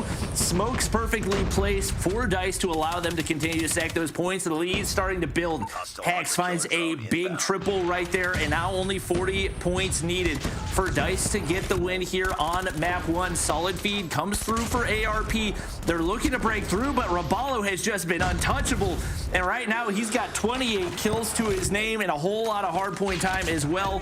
Hax not able to connect with the boxing gloves, but the Holger is there, and you can just spray and pray at that doorway all day long. ARP not having a chance. Detry finally able to find the trade, but the lead has now built quickly to 90 points, and Dice with a chance to close this one out. Finally, we get to see an early rotation coming in from ARP, trying to get those points down, and Kid with Peace and Veteran as well. An essential 3K coming in from ARP. So this is where they can finally have signs of life, but you can see here that Dice actually has the more favorable spawn, and that's something that we need to see ARP just get early on into the game. They're finally winning a lot of the gunfights so far. Only have one operator to play with. That's going to be Detry, but figuring out when he's going to be able to take that out, not quite sure, as only one player is going to be right there for ARP as Dice funnel, and they're dropping it like flies though, so that's still going to be good. We need to see Chagaboo step on it. Yep, she's going to be able to slide on into the point right here, locking in some time. Big gunfight on the bottom side of that treehouse. She's still locking in the top side. Jan's going to be able to slide on through, but she should be able to have eyes. And once again, ARP's in position to get those spawns, get the map control, but it looks like they're going to give up a lot of time right here and not a whole lot of margin for error as they have the setup right now, but they've got to start winning more of these gunfights. Teabag has been an absolute thorn in their side. Last I saw, nearly on a 40 bomb. Hax making his way up there as well. And they're going to look and see if they can maybe find a way to break these spawns. Don't know how Jan was able to get a player off of the hard point, but trades are going to be there. ARP making their way up there, but you have got to get every second you possibly can. Teabag, Annihilator in hand, seeing if he can break on through and find those final 6 seconds. Teabag and his Annihilator is definitely going to be a force to be reckoned with, but this is where ARP Gaming actually just has a bright side. But as we said that, Dice actually goes in for the back end push, tries to go in there for the temple spawn, and they're able to go get down. And ARP did not see that coming, and oh my goodness, they just flipped the spawns around, and with just 5 more points, ARP gonna be in a little bit of a pickle as you get to see Jan in a really good position, a really good heady to get that, and there you go, 250 going to be your scoreline, and that last-minute push into Temple is definitely going to be the most impressive thing that we've seen. I mean, Dice has been doing a really impressive job, but a way to end it, that's going to be really good. Yeah, you saw them group up at the end right there and then just absolutely bull rush the player at top Temple trying to lock down those spawns, and they didn't stand a chance. Once they broke through, the game was pretty much chalked, and that was about as clean as you can play that P2 if you are Dice as expected. The more dominant hardpoint team, at least on this map. No guarantee that's going to be the case all the way through, but on the whole, they were winning the majority of the gunfights that we saw. Like we said, big pop-off games for a couple of the newcomers in Teabag and Hax. Obviously, they've been around the competitive scene, but haven't been old enough to participate in Stage 4 and Stage 5. This is their first chance at doing that, and they have definitely come to play. Yeah, I mean, I have coming in from ARP because they can definitely deal with the firepower, but the problem is the fact that they did not rotate early enough to get those power positions. They did not anchor enough, and when they did try to anchor, it was already a few seconds into hard point. So that's one thing that I'm thinking about, like possibility if we go for that game number 4 in Summit, is that going to be the same case for them? But it's going to be a smaller spawn, and obviously Summit's going to be a map that everyone's kind of with. But it kind of sets down the pace and moon for Dice right now, and it'll be Meltdown next in SND. So I'm how these players are gonna play it again. Yeah, I think that ARP, like I said, a little bit more experience, probably a little bit better at slowing things down as well. I'm anticipating that they're going to feel comfortable here in the search and destroy. And obviously, Meltdown is a map that allows you to really dictate the pace as much as you want to when you're on the offensive side, because you have that longer generator side that allows you to control lanes with the sniper, or if you want to, you can play nice and up close and absolutely bull rush into that big circle. It's a question of how they're feeling most comfortable, and when it comes to the defense, you can typically sit back and play for retakes if you're comfortable enough with your strategy. So ARP definitely feeling like a must-win game for them, as we expect DICE to dominate when it comes to the respawns. Obviously, control going to be big, but first ARP have got to find a way to take care of the search and destroy.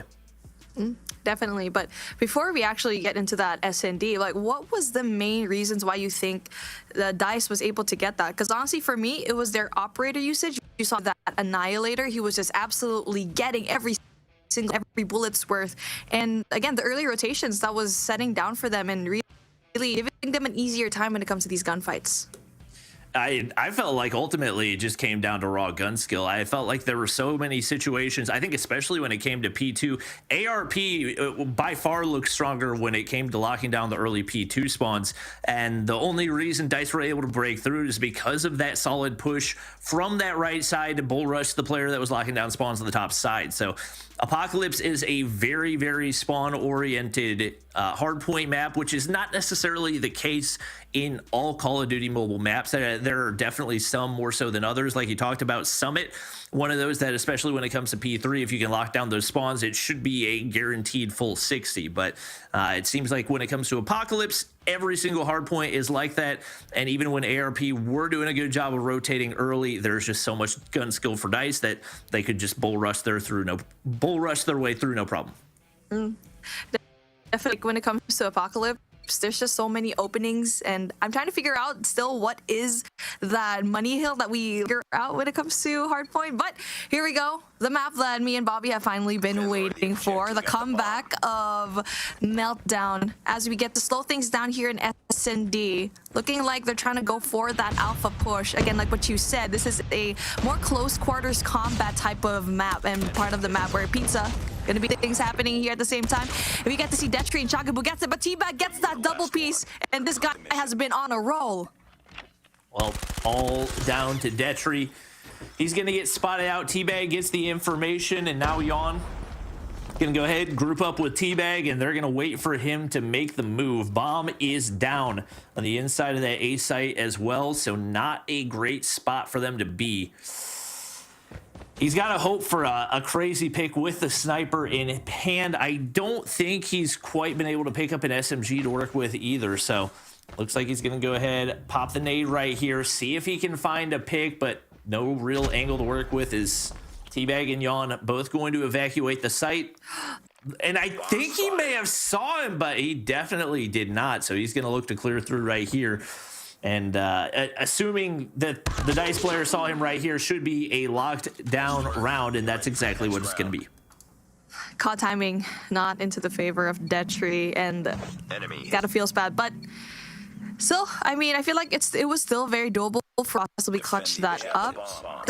If he picked up an SMG, but unfortunately just couldn't. And now DICE, that's good to play your numbers like that, to just stick to team rather than being picked by one. And I love this particular spot here. You always expect that there's going to be a rush of different util as Hax goes down. Detri gets that pick off as well, so that's good for ARP. Yeah, and you force DICE all the way out of that site, and right now you're going to be able to get the plant for free.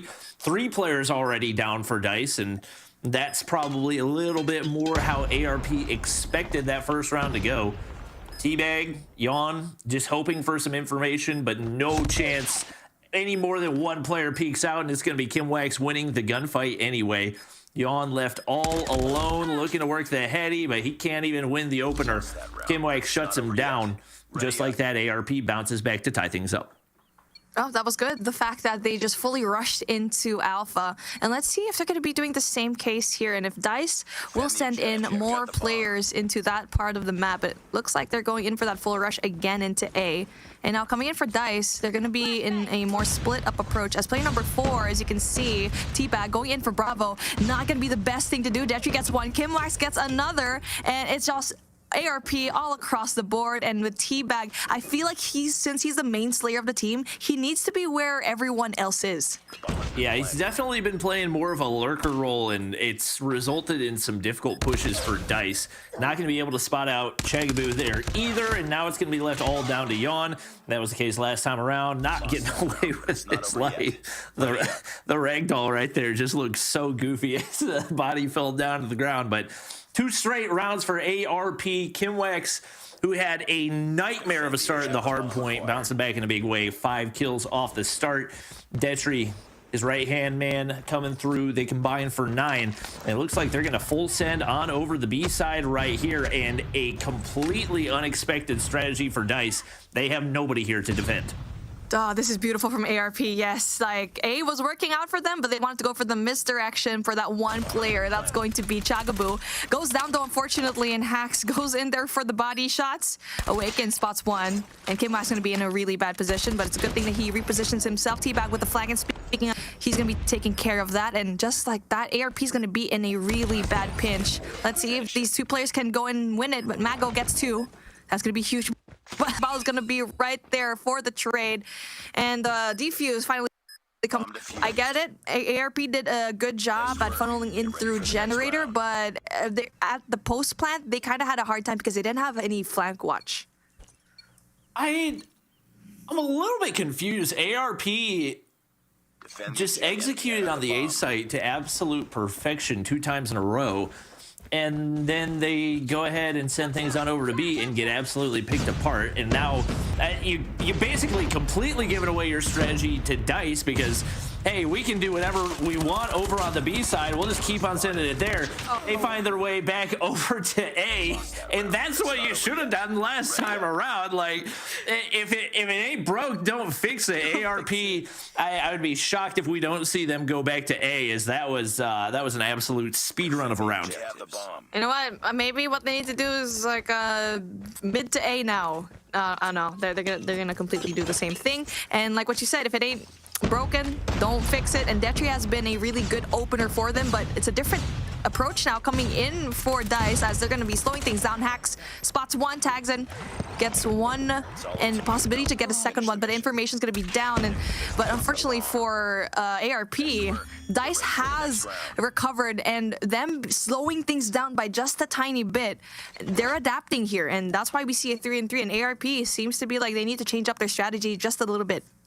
Yeah, we're gonna go ahead and flip sides. I like that ARP stuck with the A push, but I do feel like they made it that final round. They made it very predictable because they sent every single player in the same doorway. You had no map control elsewhere, and I think they maybe overcommitted to the strategy. Kimwax right back to back with Yawn right here, and this could be a freebie depending on how he peeks out the doorway. It's Yawn picking up the kill, but the bomb is gonna go down for DICE right here.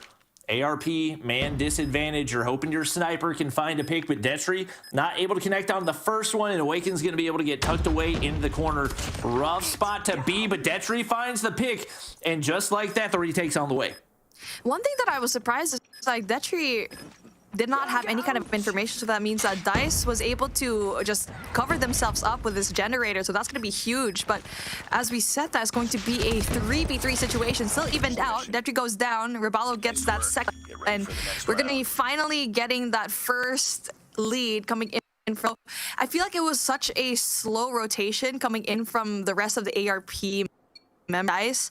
He probably see the rest of AR. I mean, for here rather, probably didn't see the members of DICE there. So again, they need faster comms when it comes to ARP. Yeah, DICE much more of a split push strategy, but Detri makes him pay, finds Awaken off the start. Chagaboo picks up Hex as well, and ARP back in the driver's seat. Wow, what a beam out of Mago. T-Bag is gonna get traded out right there, and Rabalo's gonna go for the plant. Looks like ARP pretty comfortable letting him have it and trusting their ability on that 4v. Whoa! No 4v2 retake. Yon's going to be able to pick up 2, and just like that, it's into a 2v2. Roballo holding down that mid angle. They don't have anybody watching the flank, but there's nobody that they really have to worry about. If you're ARP, you got to find inroads. Veteran's got a nade to work with right here. Going to go over top, but not able to find a connection. And the longer this goes, the rougher it gets for ARP on the retake. They just look terrified to make a push through. And Yon and Roballo pick up those kills seamlessly. The man advantage completely thrown out the window for ARP, and they now find themselves down 2 rounds.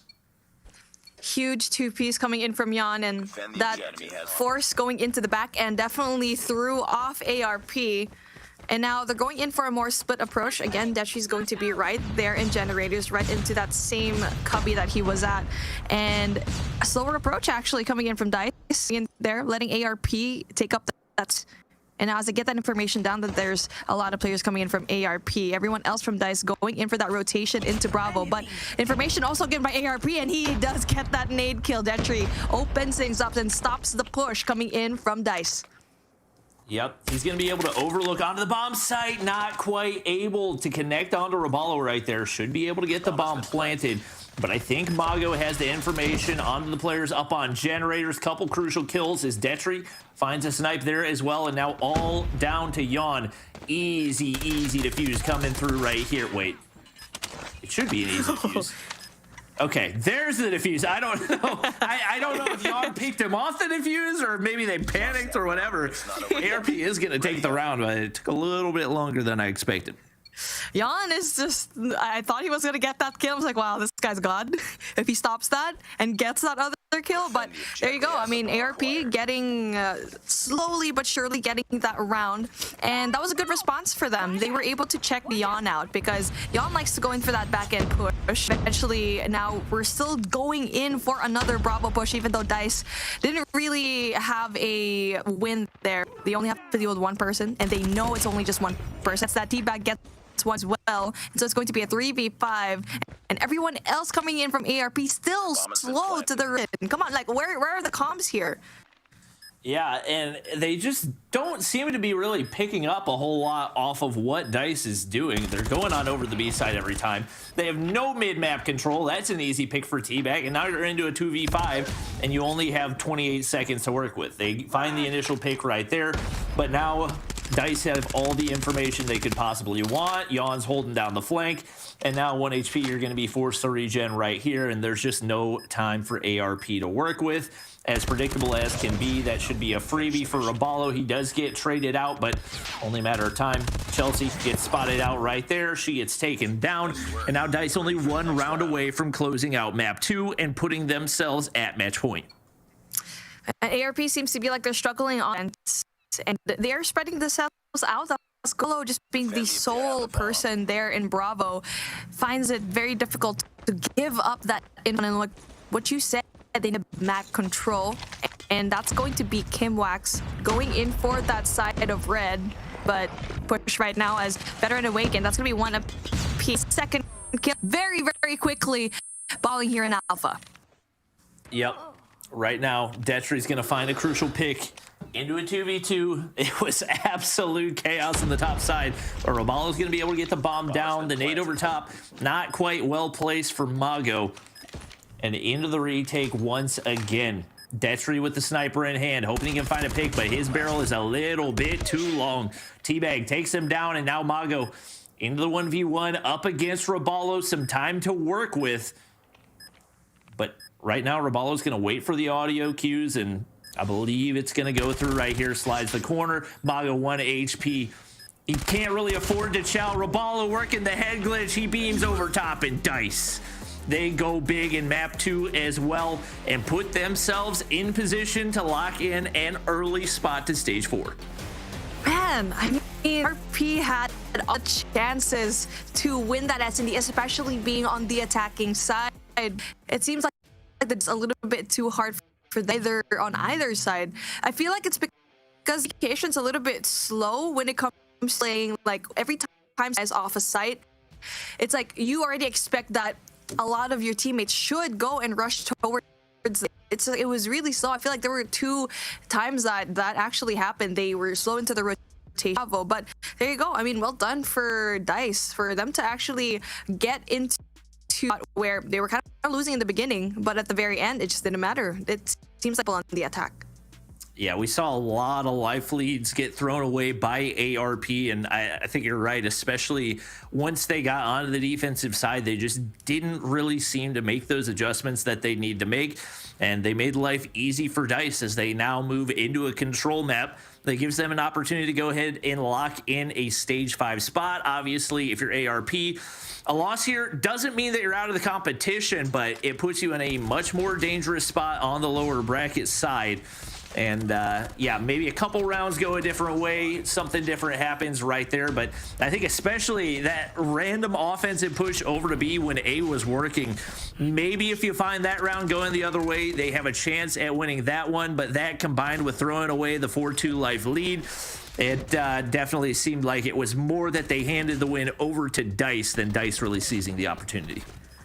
Like, honestly, that B push, I mean, yes, it was working, but I mean, if they were able to pull it off, that was the problem. It's like the early game setup was good in Bravo, but they weren't able to sustain, especially since the flank was not watched. That's when you saw Teabag was able to go into that area. And it's just realizing that, okay, maybe they have a trouble when it comes to flank, because twice it happened. Yon got that beautiful 2-piece from mid going into the back end into yard, where things kind of fell apart for ARP. So looking forward to what will happen here in Control, because we will have Crossroads Strike. So like what we mentioned a while ago, things can easily snowball here. Yeah, and the thing about Crossroads Strike is it's not even necessarily, I would say, a defensive sided map. But like, I think we've seen over the course of the past couple months with teams practicing it, if you're good enough at the map, it can be an offensive sided map just because of how many different solid positions you can hold to be able to lock in early objective time. So this is one that really is a coin flip, and I feel like isn't going to be super determined by which side the players start on. Obviously, mid map is going to be key to Control, because if you allow players to push on through, the spawn traps can be absolutely nasty and very, very difficult to counter. It's going to be what both these teams are looking to avoid. Doesn't feel like there's a whole lot that one team can do to take a big advantage off of this outside of controlling the mid map. When it comes to the hard point, you want to be able to lock down spawns. You got those set spawns here in Control, so biggest element is going to be controlling the mid map. Definitely. And like what you mentioned, mid map control is definitely important, and not just in the first floor, but walk. You see a bunch of gunfights early into the game, and whoever wins that will definitely have a good say as to how the tides will change into that certain round. But here we go. We're finally starting things off in Crossroads Strike and Control. Let's see if we can have ARP sweep up DICE, but as DICE on the defense, let's see how ARP will respond.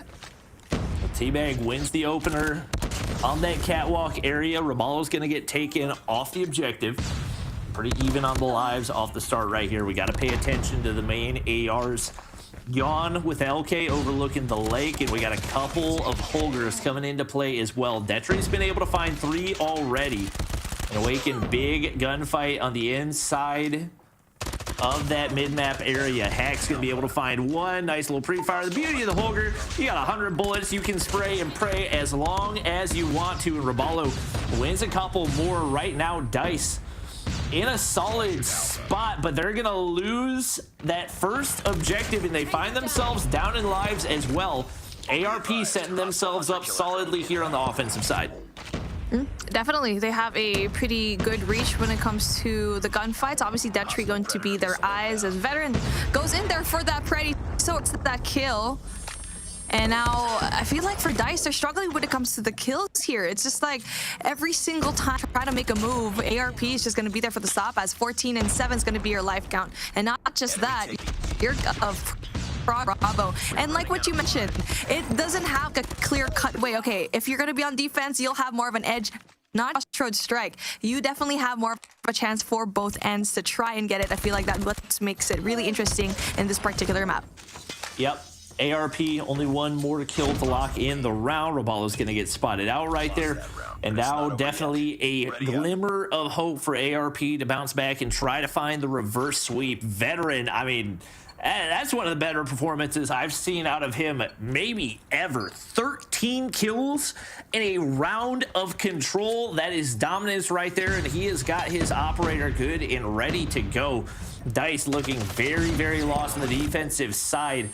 1-for-1 trades off the start right here. Kimwax looking to push through, find that mid-map control, and it looks like they might be able to set up an early spawn trap right here. Hack's looking to break out, but he's going to get shut down, and the pressure getting further and further up into the map. Awaken's got a big gunfight to win. Yawn gets shut down, and ARP looking to make the push through, but a couple big kills come through for Dice.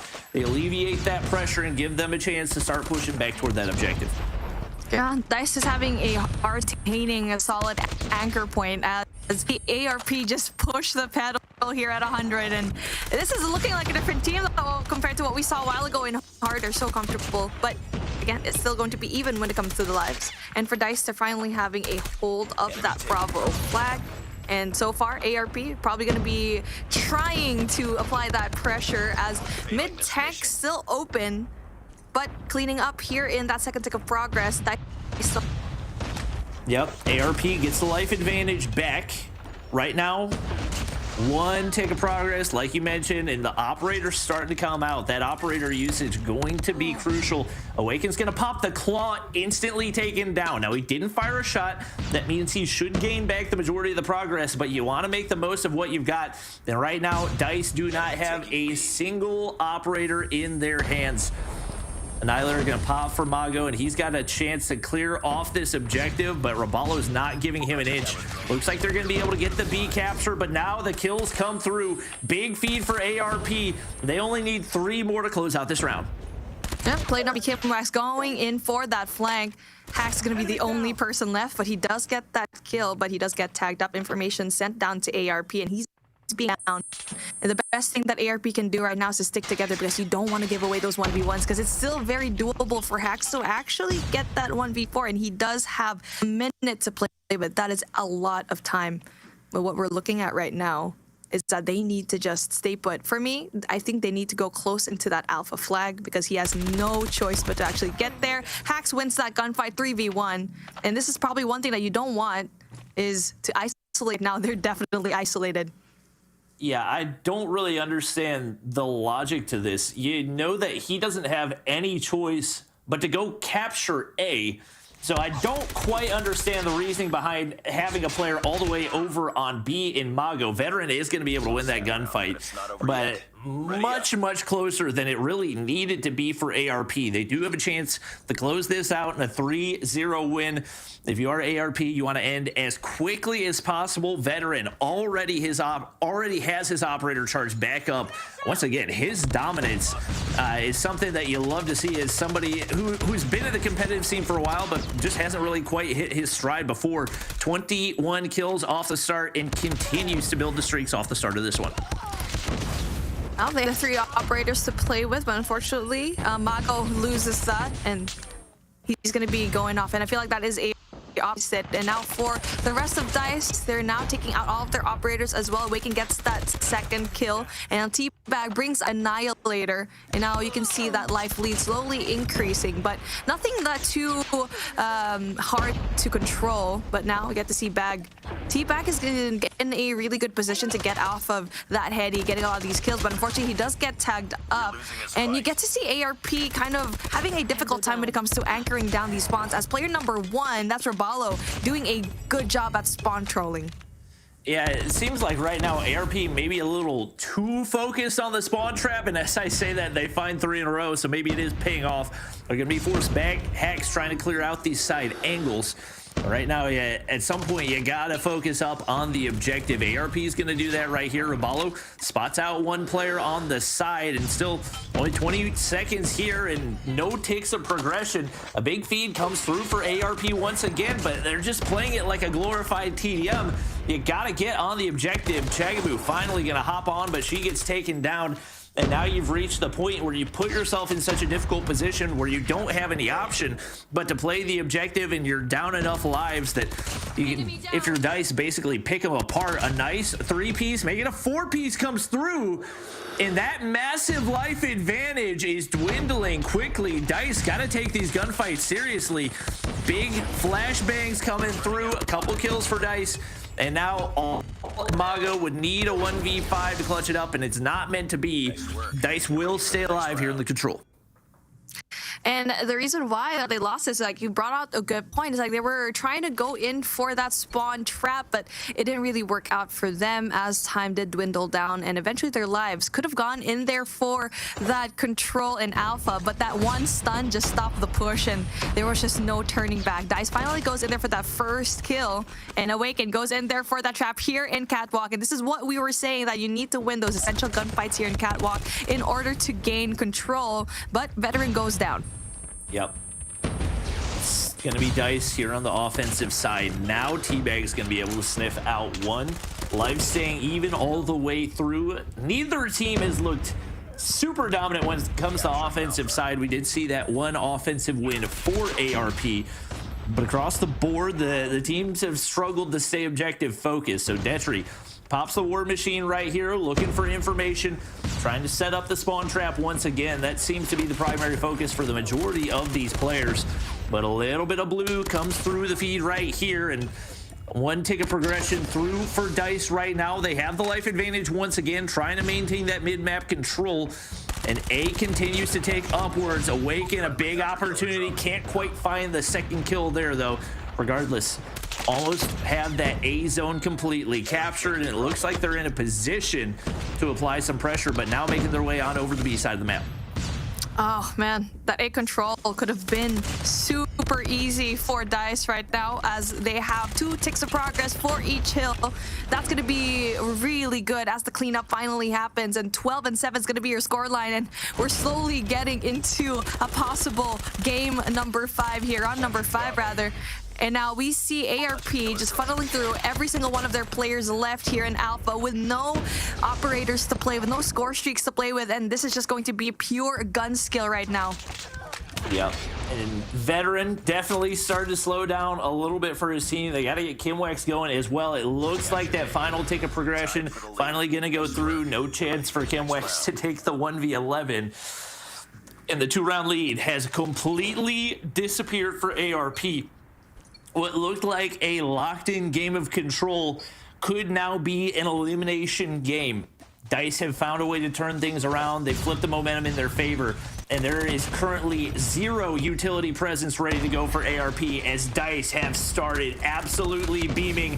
And when things start to slip out of hand for ARP, it feels like it happens pretty freaking fast. Streaks coming out for both Teabag and Yawnt, Pred missiles, and Hunter killers galore. It's going to be an operator annihilator for Teabag, taken down, but once again didn't take a shot, so it won't be a complete waste. ARP onto the objective, and right now Veteran's the only player there to defend. Detri in the back finds a 2-piece, and right now it looks like they've got a glimmer of hope to be able to take this on the offensive side.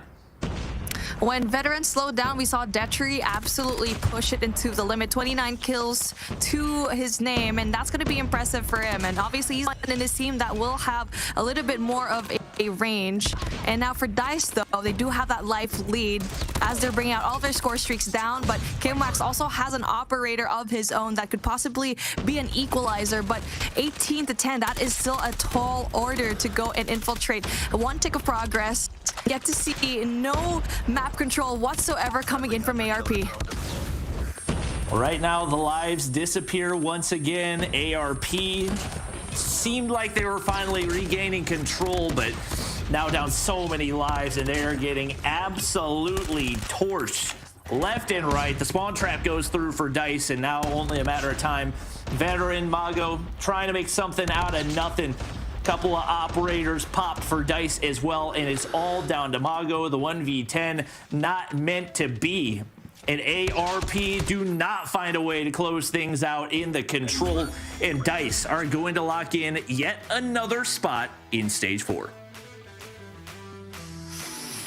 Okay, a lot has happened in the time that you guys were casting that match. First of all, phenomenal performance there, like you just said. Dice nailing down another spot through to the challenge. While that was happening, the other secondary match also completed, and we'll talk about that in just a second here after we get through some highlights from this last match. Now, I know that you guys were saying that there was the potential for it to go the full 5, but once again, we end up with a clean sweep. So why was that, Bobby? I mean, like I mentioned earlier, it just felt like they were outgunned skill. That ARP had solid teamwork. Like, you look at the hard point, their spawn control, their rotations were on point, but they get outgunned and the spawns get broken when it comes to the search and destroy. Pretty solid strategy when it comes to the offensive side, but it just felt like they didn't know what to do when it came to an even round fight. Like, if you didn't have the man advantage, they kind of panicked a little bit. And then even when it comes to that big lead that they built into control, once the momentum started to slip out of their fingers, they just had a really tough time bouncing back. Well, Dice looking very good. Honestly, the entire upper bracket portion of our competition so far looking very, very good. And you'll see what I mean here in just a second, because Simplicity also getting a 3-0, moving their way through into that upper bracket semifinal portion. So now those 4 teams solidifying some spots in the challenge. That's got to feel good for them, which means that you'll also see Rizing Gaming dropping down, as well as ARP, who we just watched dropping down into that lower bracket. Mommy, what are your thoughts? This is really exciting. We did not expect Dice and ARP at all to come down to 3-0, but this just goes to show how NA is just so top heavy, and all these top teams are just doing such a phenomenal job. They must be feeling good, but everyone else that got dropped into the lower bracket shouldn't feel bad. You still have a little bit of a fight going on, but you still have a chance at redemption. I'm taking a look at ARP versus SXC because I'm here on this SXC team, and I'm trying to figure out if they can be one of the best teams right now. That should definitely be interesting. We also have another little bit of an update. Our next match that we'll be getting to in just a little bit, it's going to end up being LPZ Gaming versus Limited, and that is because Dramaz ended up forfeiting, and Seminole will be making their way through on that lower side of the bracket as well. So I told you there was a lot that happened while you guys were casting. Things are moving, okay? It's an intense day. I saw your face there, Mommy. A lot of dramas. That's twice now. Honestly, it's no dramas. It's very early. Zero no drama. dramas You're right. Sorry. It's like 8 in the morning where I'm at, so I'm in this like loopy vibe.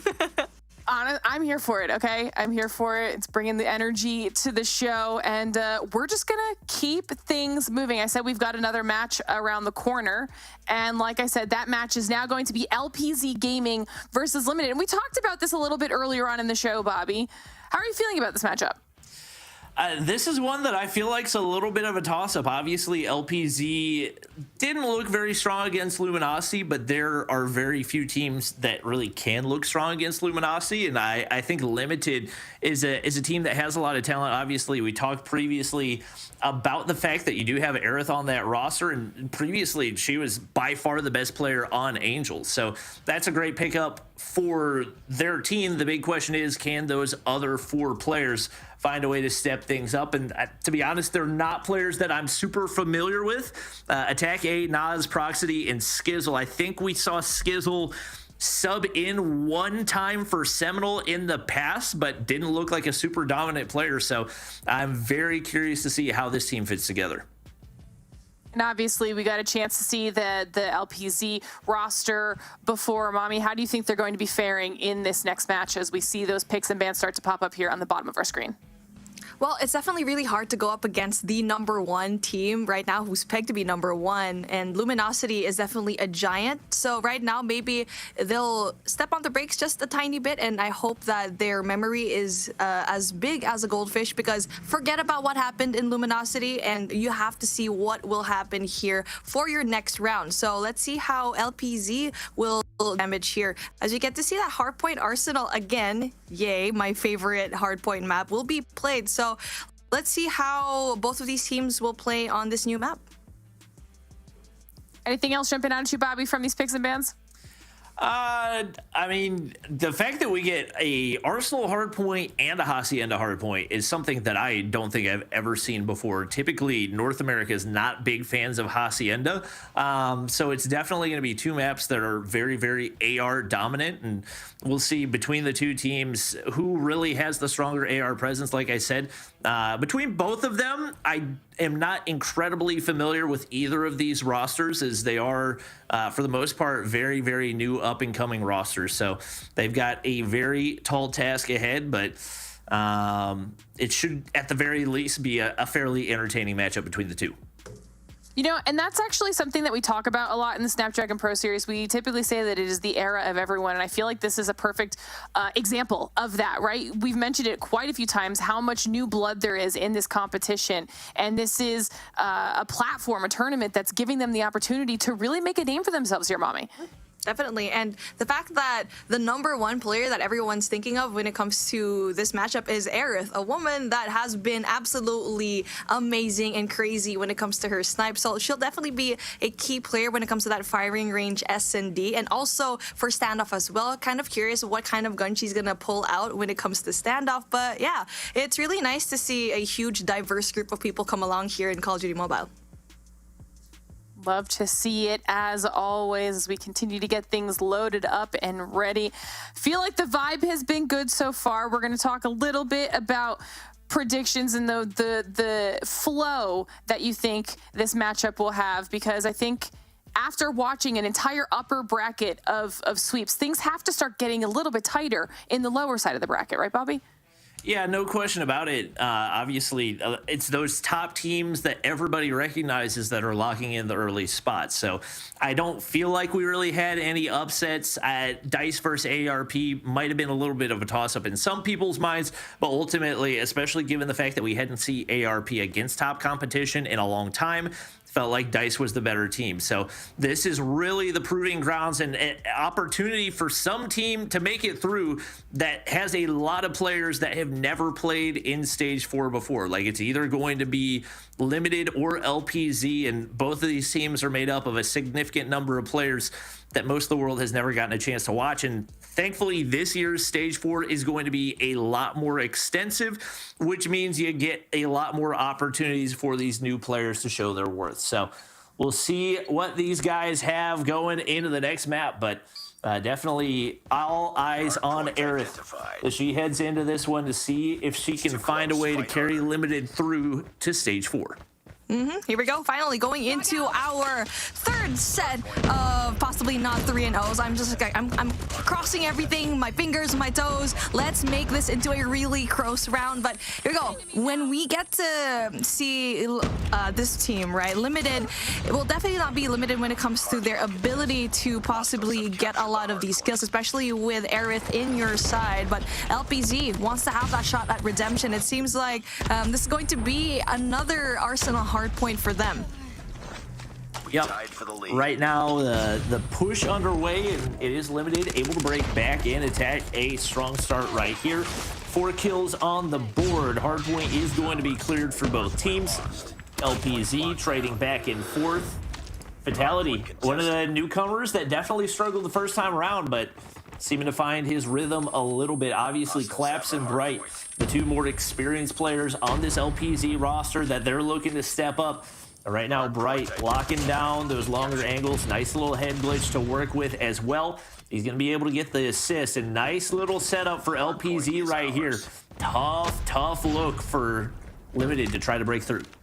Definitely. And for now, I'm assuming that the spawns are going to be in the favor of LPZ. Right now, they're going to be in position as Proxity tries to go in there for the break, but unfortunately not able to go in there for the contest. And so far, everyone else actually from Limited going to be right here into the spawn area, which is more favorable. But unfortunately for them, they're just losing a lot of the gunfights, trying to go inside, even though they do have the more favorable Son. And Loops right now, I mean LPZ rather, going to be in a really good position. Their Slayers are doing a really good job. Kind of interesting to see how much of a different play it is compared to Luminosity a while ago. Yep. LPZ, very solid hold right here. Claps pulls out the boxing gloves and able to lock in. Oh, looks like he's going to be able to lock in the scrap time. Skizzle's actually there. We'll see whether or not that one pays off for him. Is obviously, it's nice to pick up some scrap time, but this is a very long run on over to P4. It's going to be a minute before he's going to be able to find his way in there, and that allows LPZ to get their setup here. And this is one of those money hills that if you don't have early control is an absolute nightmare to break. It's going to be attack A, popping the Annihilator, but he is immediately taken down off of this. And this is a drastic spot for Limited to be off the start of this game. Definitely. I mean, Fatality is just like locking down these spawns, being the essential anchor that he is. And not just that, Bright going in there for a beautiful two-piece, but does get taken down. Aerith going to be able to get that two. And so far, you need to fight for that spawn. Like early on the rotation, obviously LPZ is going to be winning that. And like what you said, it's going to be so hard to go and break this hill. And so far with 17 seconds left on the clock, LPZ is soaking in a lot of these points down. But finally, the break finally comes through as Limited does get the scrap points, but that rotation into P4 is going to be so far away as that area of the map is definitely going to be open yet again. So far though, we get to see LPZ get a hold of it. Seems like so far the big issue for Limited has been their tunnel vision whenever it comes to breaking the hard points. Like we've seen a couple of attempted breaks with what, 10-15 seconds remaining, and on a map this big, you cannot afford to not be on those rotations. Like if you don't already have the hard point locked down, trying to break that late in the clock will backfire on you every single time. They finally find a way through. Aerith looking to go big with the Purifier in hand, and bad time to call in the Hunter Killer. Proxy with the War Machine is going to be able to push through for a couple more. Limited continue to lock in the time, but another big issue for them, Nas having a nightmare of a game. Started off 2 kills through the first 3 hard points, finally starting to pick things up. We need all 5 players ready to go. No surprise, Aerith right there, first player to break 20 kills. Yeah, I mean, the thing here with P4 is that it's so open. Yes, Limited's actually getting a lot of the points down, but LPZ's trying to contest it. But they're going to be soaking down most of the points here. And as the rotation into P5, I think a place that's a little bit easier to control, especially since that the spawn is going to be right there. Definitely need to have control into that 2F spot, and also trying to have control of Cafeteria as well, because you'll have sightlines of Gorilla Base. So that's one thing that you need to control. And so far, we get to see LPZ actually have that control. Yep. They're in a nice spot right now. Fatality hitting the flank. Bright locking things down with the holder in hand. And Limited got a long way to run to be able to break this hard point. A free 20 seconds, about as free as can be. Right now, rough time for Limited as they are basically split pushing in every direction and making life easy for the LPZ players. The inside clap's going to be able to clean up that one. Finally, Proxy hops through the window, going to afford his team some more time here. But it seems like there's just been so many 20-second pushes when right now they need to be gaining time, and LPZ is going to be able to break back in anyway. Nobody on the hard point right here.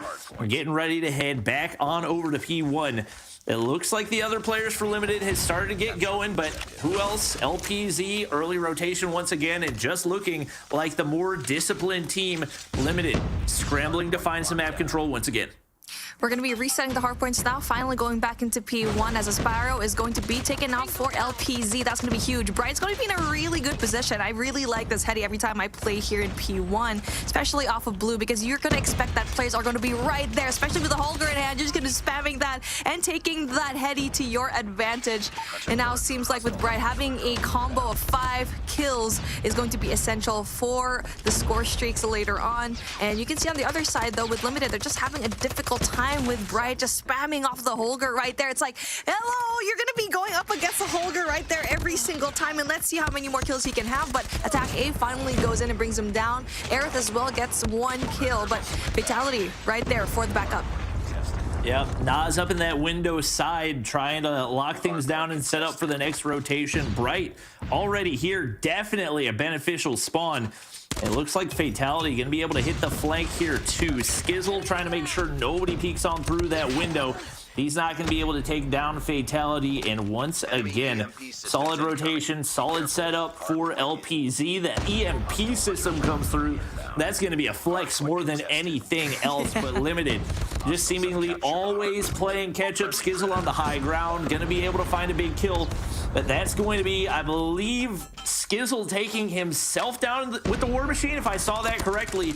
Another operator going to go to waste in the hands of Attack A, and time again, just seeing major misplays. They're going to be able to break on through, but that is a lot of utility lost. Oh, definitely. And when it comes to the spawns, LPZ having the more favorable spawn, going in for that Gorilla base, but for Rush not being able to get a lot of these kills with the Annihilator. Finally spots one, but he needs to worry about this one player left on the left side. Spots another one, but unfortunately doesn't really get that kill, and that's going to be great for Limited as they do get majority of the points here in P2, but this is where things kind of faltered for them. This rotation into P3 is something that they always just needed to catch up on, and unfortunately for them, the early rotation is just not going to be there. Bright is going to be in a really good spot, and there you go. Skizzle actually wins a really big gunfight, but unfortunately Rush gets that kill, and guard and control still into the favor of LPZ. Well, Nas had the slow start, but calls in a Pred missile to soften up the defense of LPZ. Couple players going to be able to apply pressure. Skizzle's right there. They're going to be able to take down multiple operators, and it looks like Limited might be able to find the break right here. Skizzle, you have got to win that gunfight. Oh, an easy 1v2 or 2v1, and they choke the gunfight right there and give the hard point right back over to LPZ, and that could be the straw that breaks the camel's back. Looks like they're going to be able to lock in these last 23 seconds of scrap time with how far the spawns are right now for Limited. And it's going to take a miracle, couple of holds out of Limited for them to have a chance at winning this one. Emilio shuts down another one. Those newer players starting to step up, even with Claps lagging behind a little bit. No surprise, Bright leading the way. Claps right there wins yet another one. And only 23 seconds needed for LPZ to lock in map 1. I mean, even with Aerith with the 32 kills, they're not able to utilize it because of how late the rotation's always going to be here. And now they do have to rotate into P4, which in the first set of rotations, they had a pretty good time in. And so far, Skizzle's going to be right there for that defense. So that's going to be huge for them. And again, it's still going to be Limited here in P4, but Bright's going to be there with the Holger, tries to spam it, gets 2, and Emilio is going to get that amazing. Freddy gets that double. So that's going to be a really good break coming in from LPZ, using their score streaks to their advantage. Yep, only 15 seconds needed. Clap slides on through, hip fire, not able to connect. He gets shut down. Attack A, nice little double, but the operator is starting to pop for LPZ, and they're trying to end things on this hard point if at all possible. Emilio gonna win a big gunfight right there. Pre-fire around the corner, somehow not a single bullet to connect, but they're still locking in the hard point. Time limited, breaks in for the time being, but time and time again, they're just playing for scraps when they need a whole meal. 7 seconds needed for LPZ. Emilio is already set up back here on P1. Shots come through. Solid early positioning, but LPZ is going to be in the hard point regardless. And Nas needs an absolute miracle, and it's not going to be anywhere to be found. LPZ take map 1.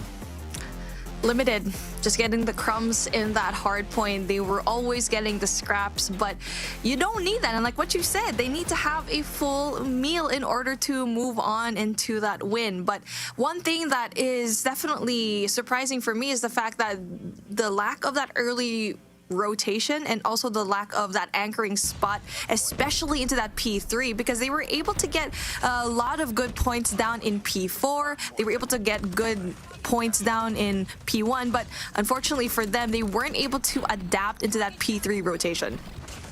Yep, it was just like you said, a lot of playing catch up. They didn't seem to be super on top of things, and I think especially it's one thing if you're trying to play catch up on an individual hard point, but when you're doing it for the entire game, like eventually you've got to hit this mental reset. Okay, we're not winning the early gunfights. Chalk it and go 20 seconds early. Like there's not many hard point maps where I would say it's worth it to rotate 20 seconds early, but this is absolutely one of them because of how big the map is. It can take a good 15-20 seconds to get to that next hard point and absolutely be worth it to lock down the early spawns, because if you're spawning out, it's an absolute nightmare to try to make your way back without getting picked apart. Absolutely. Like what you said, it just takes so long for you to rotate, and the longest ones is from P2 to P3. So going in for that, you have to go all the way around, and you want to get that garden control because Special Forces base is going to be right there. So if you have a hold of that anchoring spot, then you'll definitely have a better time. If you go die inside the hill in P3, then rest assured, if you have someone there in garden, you can definitely spawn right there, right beside the hill. But now we're going to be forgetting that hardpoint game, and this is where Limited could actually go in for that backup, as obviously Aerith, you're going to be one of the players who will have that sniper down as we start things off here in search and destroy firing range. Yep. Ooh, and man, that hit flinch hit like a mule right there. Big trades for Emilio to be able to keep things even. Nice shots by Fatality, but not enough to get a kill. And right now, he is being surrounded. Skizzle peeks the corner at the perfect time. Unfortunate positioning right there. And it is an absolute battlefield here on the B zone. Rush not going to be able to win that one. Now down into a 1v1. Both players weak. It looks like Bright's going to be able to get away with his life. And interestingly enough, rocking with the Holger in search and destroy. Always surprising to me when we do see the LMGs come out, but firing range is a map where you can get a lot of info checks in different spots if you've got some ammo to work with. So right now he's waiting for the plant to come through. Skizzle's gonna peek around the corner, not quite able to land the final shot, hoping that he can find the last player, but it's gonna be Skizzle speed running his way on over the A site. And that is the best thing you can do. You have a lot of time to play with, and especially you're up against the Holger that can beam you from all across the map. But there you go. The good thing about Skizzle right now, he does have a really good position to possibly hide into trailer. And if he can pick up a longer ranged weapon, that's definitely going to be huge. But Bright also has the L-car in hand, so he's going to have his lanes covered because long range done with the Holger, short range as well, he does have that L-car to play with. Well, right now, 29 seconds. Skizzle waiting on the inside of trailer, and it looks like Bright's going to play right into his lap. Not giving away the audio cues, but he doesn't read it correctly. Looking the complete wrong direction. That could not have been any easier for Bright to clutch. And he goes ahead to take round one for LPZ once again. And it feels like with the current way the momentum's going, very little margin for error for Limited, and that's a gunfight that could potentially be game-changing. Yeah, definitely. And for Bright, he's been doing a phenomenal job at both game modes at the moment, sporting that Holger in hand. And now we get to see a different approach, a rush going in for Bravo. And as everyone else coming in from Limited, going in there for the rush, being greeted by 3 players. Rush gets one, gets the second, but Proximity gets the kill as well. Yeah, players slide on through. It is going to be Limited with the man advantage, but the flank is strong right here. A lot of damage through the walls. Bright's able to pick up the first one.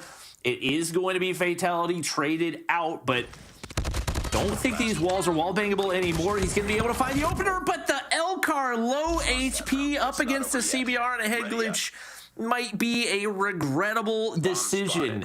It is Limited, bouncing back to tie things up at 1-1. And interestingly enough, they do it without a single kill out of Aerith. If she can get going, start to hit some of those snipes and make a big impact, they might be able to run away with this one. I feel like it's because they've been pushing B a lot of the time, so that's why she's just struggling with getting a lot of these kills. Attack A gets that 1 kill, Bright goes down. An essential player coming in from LPZ is going to go down. 3 more people try to go in for that A site as they're trying to rush in. No one's going to be there except for that one person in trailer as Fatality wins that gunfight. Info down coming in for LPZ as well, knowing that it might be an alpha push. Just initializes everyone else from their team to possibly go and rotate. Skizzle's got the bomb in hand, 3v3 right here. Nice little setup for Proximity to be able to find some information. I don't know if he knows that Fatality is right next to him, but the bomb is going to look to make its way up, and what a shot out of Aerith. That's quite a well-timed first kill if you're to find one, and she's going to be right outside. Absolutely obliterates there as well. Skizzle is going to get spotted out, but it's Proximity there to clean it up, and now back-to-back rounds going through for Limited. Aerith has come to life for this squad, and you got to think they're feeling pretty confident with their S&D right now. If you can get two dominant snipers going, you're going to be in a good spot. Right now, Collapse and Rush struggling to get started over on the flip side. We've yet to see the snipers play a dominant role in this one, and it looks like, once again, we are going to see a more passive approach off the start. 3-2 split coming in from LPZ. You want a little bit of a heavier defense here in Bravo, as one more person actually just goes away from Alpha, and looks like they want to change their mind. Oh, Aerith spots one, doesn't really quite get that shot, but the information is down that there's possibly one person there, but in reality there's going to be two. And as they're trying to get that information, they're just trying to get one pick before they commit to a site. Bravo only has one person. It will only have Collapse there with that sniper. That's still going to be a really good thing, just in case that Limited will try to go in for that Bravo. Well, we've yet to see a first blood. We do have the bomb in the hands of Attack A, but no real map control for Limited right here, as they're still hoping for a sniper to find that first blood. And right now, Rush is in prime positioning to pick off an A push, which it looks like they're setting up. T has some sort of crazy angle. It looks like over on the trailer side right here.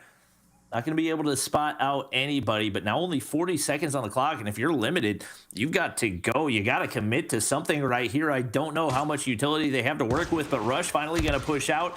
They're not going to be able to make him pay, and now he relays that information, and they've got an opportunity to collapse. Skizzle's in a position where he has to find a way to slide out, or a sniper's got to give him reinforcements, and Limited, what are you doing? You got the bomb in hand. You got to commit to something. You're making life too easy for LPZ. They finally get on the bomb site, but Bright's going to be able to pick him off. And what was that round?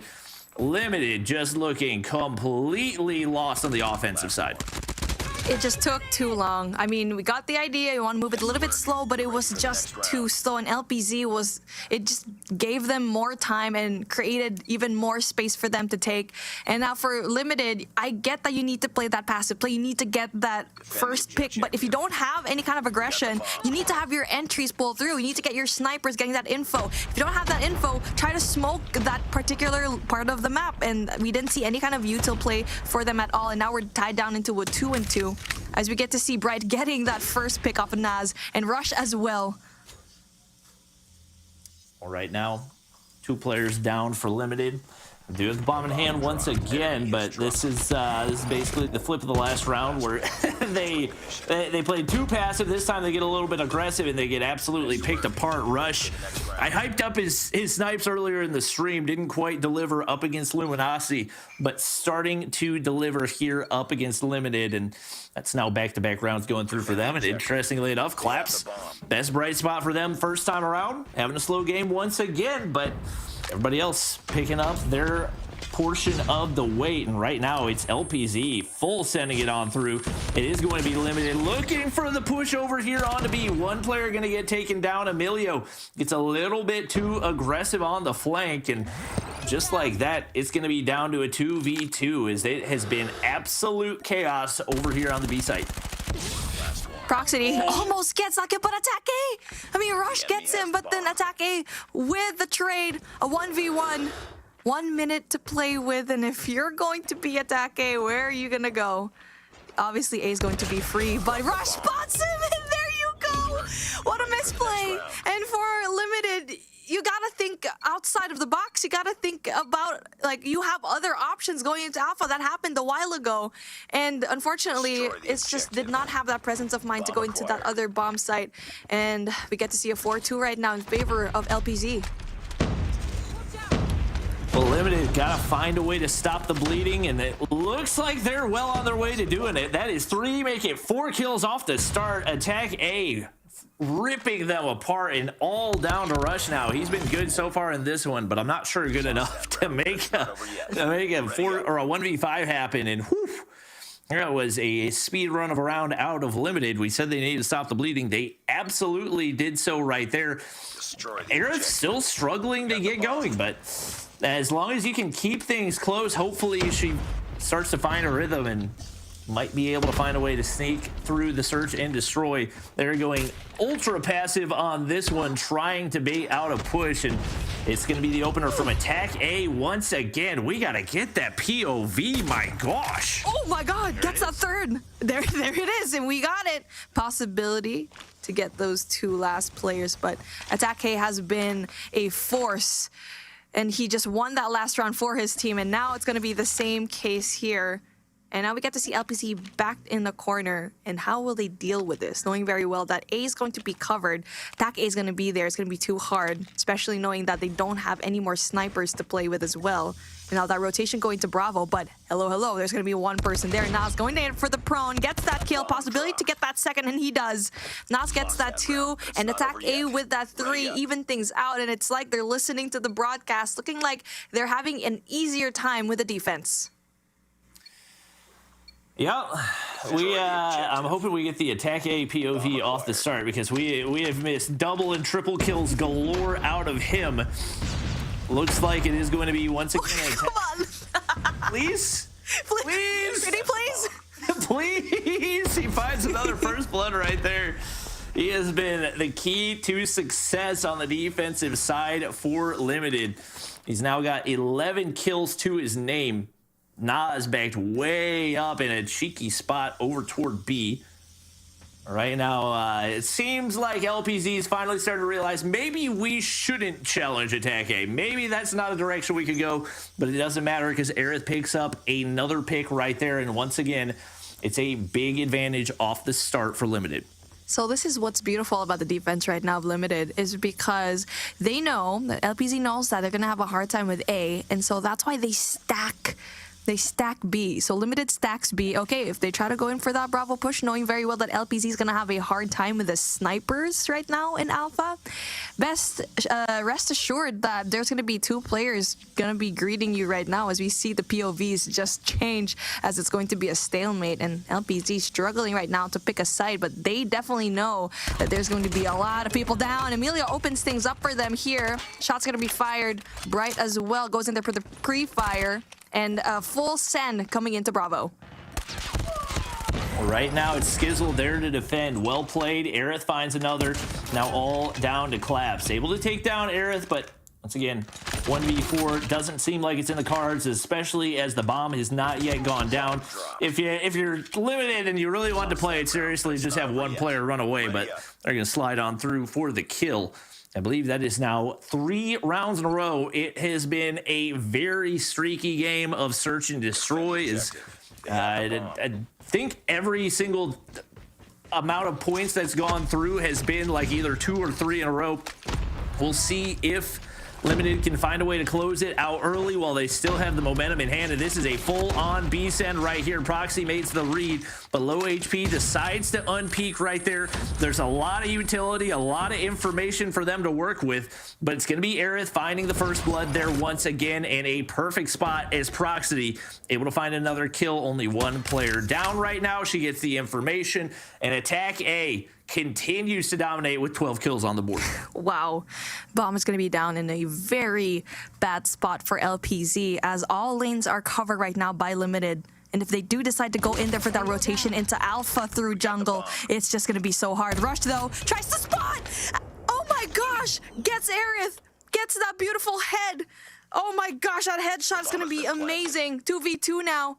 And now for Skizzle and Attack A, they're in a really good spot because it's kind of like similar to LPZ right now, the gun composition, where you got 1 sniper, 1 SMG in hand, 32 seconds left to play with. I mean, Attack A is just bullying right now. They don't stand a chance. Oh my gosh, he cannot miss. And he is single-handedly carrying Limited to victory right now, as they now sit 1 round away from taking this search and destroy. He has been untouchable on the defensive side, and LPZ has just not found a counter. Obviously, Rush has done his best and picked up a few big picks with that Locust in hand, but there's only so much you can do. Skizzle's been phenomenal for them as well, and right now, it looks like a good chance for Limited to take a round here. Very aggressive B push once again. Can Limited make them pay? Off the start, the answer is no. I mean, they're just so scared of Attack A right now. They know that the guy is really hot. And for the bomb being planted so early on, it applies so much pressure right now to Limited. And you see LPZ is going to be in a really good spot to try and go and defend this bomb. Obviously, it's going to be planted for jungle. Just in case Emilio goes down, he does have backup right there. It's going to be a stalemate. Everyone else is just trying to hold their breath. And I think for LPZ, this should be a really good start for them. I don't know what Limited's doing. You've got to go. You got to commit to the push right here. Emilio's just pre-firing right there, but attack A. I need the POV. He's picking them apart. He hops the bomb. I don't think they're going to make the read, but they do. Bright goes big. He's able to find one, but can't find the final one to Aerith, and now into a 1v1. Rush is 1 HP. You don't need a sniper shot. You only need a pistol. They don't get to the bomb in time, and LPZ find a way to sneak out the round. Oh, man. Like what you said, I feel like they probably should have pushed away earlier on. I don't know why they were just staying there. No information given whatsoever. And I'm surprised that they didn't have any kind of jungle presence. Try to go in there for the flank, but that's a good round coming in for LPZ. And now they're trying to look for that A push. Obviously, attack A still going to be there, wanting to make sure that he'll get those kills. Spots one, doesn't quite get the shots down, although goes in there, tries to cook the nade, doesn't really quite get anyone, but Aerith is also there for the sidelines. You know, Attack A is just really trying to feed into the Bobby Curse narrative, because he was getting nonstop kills when we weren't spectating him. As soon as we spectate him, he misses an easy shot. Oh, not an easy shot, but like relative to me, it's an easy shot, you know? So we get LPZ pushed way up on the bomb site right here. Looks like solid map control to be able to get a plant down if they want it.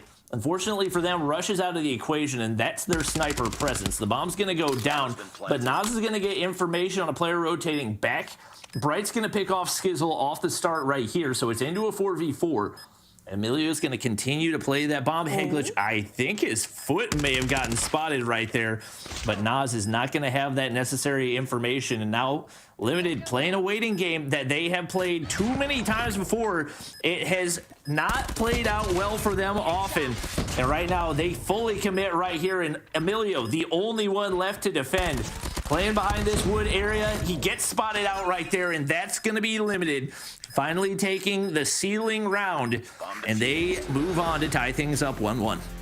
All right, shaky start coming in from Limited, but the defense was just absolutely insane. As you saw, Attack A was going to be their main line of defense here on Alpha, which just absolutely scared LPZ. They did not want to touch Alpha at all. And once they did decide to go and rush into Alpha, once we had that Attack A perspective, did not get any kills. But obviously, that would be enough information to give to his team to, okay, let's rotate here into Alpha. And, well, that was like a really streaky game of search and destroy. Yeah, it was just constantly going 2 rounds, 3 rounds, 4 rounds in a row.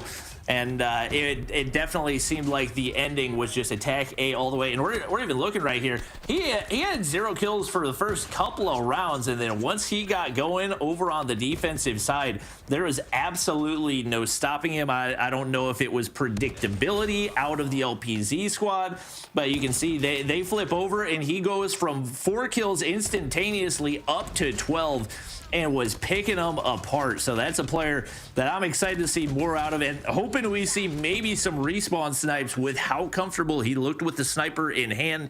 That's going to be very, very difficult for LPZ to deal with on the control side of things. It just looks like they're both comfortable when it comes to the defense. Attack is, for some reason, really hard for them. And when it comes to the utility, actually, I don't really get to see much smokes being played, because if you are LPZ and if you're afraid of Attack A, one thing that you can do is just throw over a smoke. But here we go. We're going in for our, well, it's guaranteed now that we're going to be having that next hardpoint matchup, but we're going in first for standoff control, where we get to see Limited going in for the attacking side. Yep, this is the first series of the day that we actually get guaranteed to have a map number 4. So we're making progress right here. Looks like Attack A not going to be sniping off the start. I'm sad now, but Rush is, so at least we'll have one POV to see. And very, very passive approach for both teams. Typically, I feel like we see a lot of teams just try to absolutely force their way through, put the other team in a spawn trap, and that has not been the case at all for either one of these guys. A little bit of progress over onto A. Is going to be Rush getting picked off, and a big life lead forming early on for Limited right here. Skizzle off to a hot start alongside Attack A.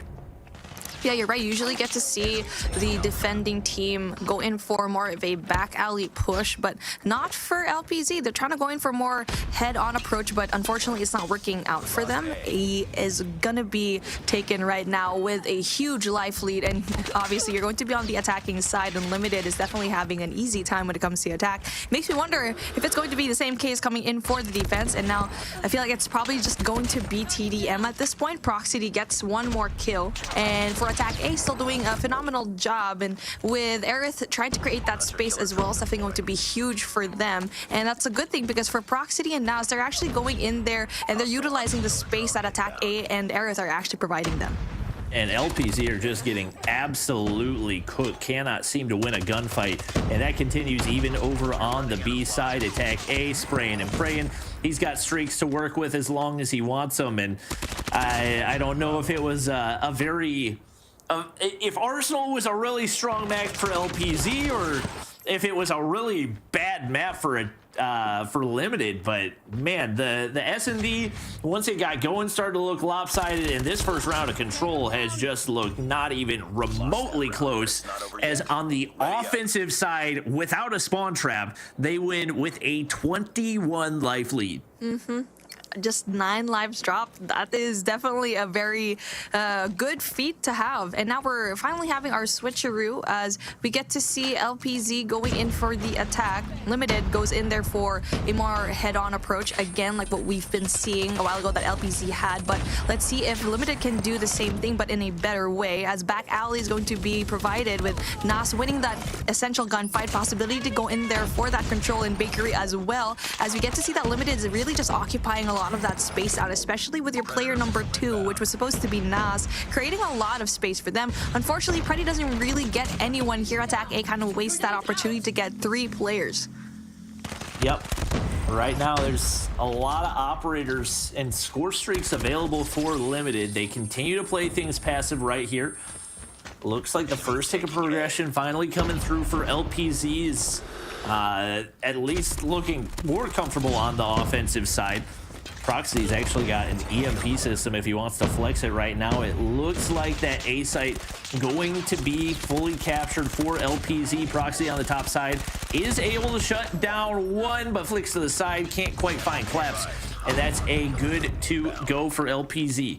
The bounce back has started, but be a much taller task, and they've got to lock down some of this inner courtyard area if they want to have a chance. Nas sees the hands right around the corner and able to find the opener, but Rush there for the trade, keeping things even, 15-15. More than likely, this is going to be yet another long TDM. And Limited just needs to stay on the point as you get to see that Claps is getting that kill from that Hunter Killer, but it's all yellow all across the board.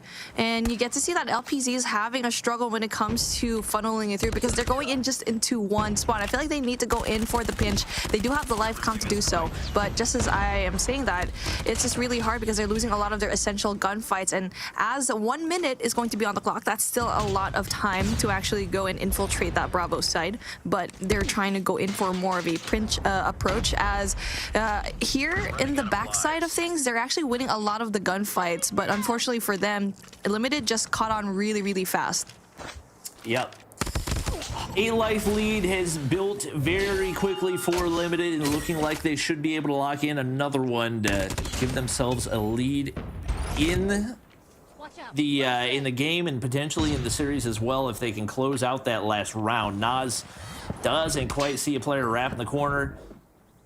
And right now, it's Emilio finding a couple of kills right there. Proxy finally finds a big one, but that's a big chunk of kills and a Hunter Killer going out. Attack A trying to find Emilio. I do not like this Sparrow usage. It felt like a big swing and a miss to be backed into a corner in a 1v3 and you throw away your Sparrow and get 0 value out of it. That, and fortunately for LPZ, they have 4 other players with operators ready to go, but that just feels like, especially with the place that they're at in this game, is not a mistake you can afford. And what else but Rush getting his Annihilator completely wiped off the board by Aerith. Man, that was a good way to just wipe out an operator, and Claps gets a 3-piece, so that's going to be huge for them, and that decides to how well he can actually use this. Not being able to get that Predator missile kill, unfortunately, and how many times have we seen that Preddy go to waste in this round, and now it's going to be 27 and 23 with almost that second tick of progress. Down Unlimited is doing an amazing job at the moment when it comes to getting that space down. So far, we only have one player from LPZ going in there for that anchor control, especially going inside that cubby, trying to cut that rotation off into Tractor. And we get to see multiple players coming in from LPZ one by one, just going in for that alpha side. And unfortunately for them, they're not even trying to go in for that Bravo side control, as we get to see they're pretty slow when it comes to that rotation into that defense there. Yeah, they just look so good on the offensive side, so comfortable winning the gunfights, and already the A zone captured, and Skizzle making his way on over to B right here. Proxy able to take down another, and the gun skill just looks like on a different level from what we saw in the hardpoint. Right now, Limited only 12 kills or one objective away from taking map number 3, and they go over top, and right now LPZ locking in the statue side, but Claps goes big. 3 in a row and no trades in sight. Aerith does find the deal shots on a fatality, but the gun kills continue to come through for LPZ and putting themselves in a position to keep this control map alive. Claps is being the lifeline right now of LPC, and I mean, I feel like these huge kills from him is just absolutely giving them an easier time when it comes to the defense, and now it's going to be pressure on into Limited. And as they had a little bit more of an easier time into the first half, they just fell off into this later half of this round. 10 and 5 is going to be your lifeline right now, as Bright applying that pressure off to attack A. And now everyone else coming in from Limited is going to be sprawled off across the map, going in for a more backhanded push. But unfortunately for them, LPZ is going to be playing their numbers right and getting a lot of these kills. Well, only one life remaining. Aerith trying to pull off a 1v9. Not going to be in the cards. LPZ stay alive here in the control. Right now, if you don't want to give anything more than you have to if you're Limited. You want to go ahead and win things here. They've looked incredibly dominant on the offensive side, but couldn't quite find a way to close that one out. So we'll see if they can do it here on the defense. Couple of first bloods for LPZ, but Aerith, big quick scope right there. Right now, Proxy hoping to cut off those peekers. Rush is missing a whole lot of shots. He is able to take down Attack A in the process, but right now, not in a good spot in LPZ. Nobody really here to contest. Skizzle's got a big gunfight as he gets shut down. Claps wins another one. LPZ looking to lock in this A zone early. LPZ looking really good in this round. 25 and 19 is going to be your scoreline, with almost A being completed, and all they have to worry about is getting into that Bravo flag, where everyone else in Limited seem to be anchoring down as they slow it down significantly. Not over pushing quite a lot, as you get to see an important gunfight being won, possibly by Nas. Gets that information down, but he does get traded out. And now Agabu, there you go. Aerith gets that shot down. Cuts off that rotation going into Bravo, as everyone else, Attack A, gets that kill as well. And a Holder in hand is going to be a really big gunfight for him to win. Well, 4 life advantage for LPZ, but their biggest task to capture B, which they've not succeeded in doing so far. Rush looking to open things up. Big sniper shot, but he gets traded out. Double for Proxy. They get 2 players on, and they're looking to sack this and capture as quickly as possible. Claps with the War Machine in hand, gets shut down, doesn't pre-fire those trophy systems early enough. That's a big loss. Skizzle's gonna go ahead, pop the Sparrow as well. Will he be able to find value off of it? No. Rush shuts him down, sniper in hand. And now he's looking to push on through, but Attack A, that's a huge annihilator for him, and he's still got it in his pocket. Looking to push on through right here. Skizzle, big gunfight coming up against Claps. Man, LPZ is just losing a lot of their operators so early on into trying to capture this Bravo flag. Yes, they still have a minute to play with. That is a lot of time, but wasting a lot of those operators. They lost the War Machine. They lost also the Claw, and so they have only just 1 more to play with. On the other side, though, Limited also doesn't have a lot of operators as well. They have none. But all they have to do is stay put and just wait for LPZ to go in. And there you go, Aerith goes in there for that kill, and that's going to be huge for them. Attack A yet again, but it was able to get taken out by Amelia with a Sparrow, and let's see how well these teams actually go in for the funnel. Yep, they lose a bunch of lives right there. Pred missile on their heads. Aerith opted to pop the Purifier, and they're trying to go ahead and win it here. The good thing is there's 0 ticks of progression through for limited, but the bad thing is you've only got 1 life margin of error. And right now, Fatality is on a big flank. Oh, Nas goes big. He finds 2 right there. Bright's trying to push through, but the sniper in the hands of Aerith gonna find another one right there. Rush not able to connect onto the snipe, and things are falling apart quickly for LPZ. Another big kill for Attack A, and there's no time. LPZ not going to be able to find that round, and Attack, or rather Limited, able to take the lead in the series. That was such a good recovery coming in from Limited. They were down when it comes to the live, so they significantly slowed it down, and they were just waiting for everyone else to come in, and that is how you play the defense. You don't have to always keep pushing. You don't always have to go in for the spawn trap. Play the objective and not let the opposing team get to play that particular objective. And now Nas going in there for that last minute kills as well. Stop the final push coming in from LPC. He was actually in broken, and that was the best way, because at one point you saw LPZ actually just doing tunnel vision and trying to go in there from Hay, going inside Bakery, and just trying to get into that Bravo control, not seeing Nas at all. Yeah, it felt like the utility usage was really lacking for LPZ on those attempted B pushes, and even when they were able to find a big life lead, they got absolutely picked apart from those pushes on in, and Limited did a fantastic job of making them pay. So definitely got to give props to them, bouncing back after a hardpoint map that they didn't really look particularly strong on, looking good in the search and destroy, and looking even better in the control. Yeah, I mean, it just looks super solid. They just had that confidence after winning so many rounds of defense, and that S&D seems like a completely different Limited team, which is pretty nice to see. But for LPZ, this is going to be your lifeline, because if you lose this, obviously it's bye-bye for you. They're going to be saying goodbye. There's no more second chances here. This is their second chance. And so now we're taking things into Hacienda, where you already know that Attack A and Aerith are always going to be there for those long-range engagements. Brock City and also Nas and Skittles will try to go in there for that close range engagement. So for LPZ, let's see if they're going to be winning this hardpoint game, similar to what happened a while ago. Well, Attack A find the first blood for Limited. Nas gonna be able to push through, however. Nice little double kill for him.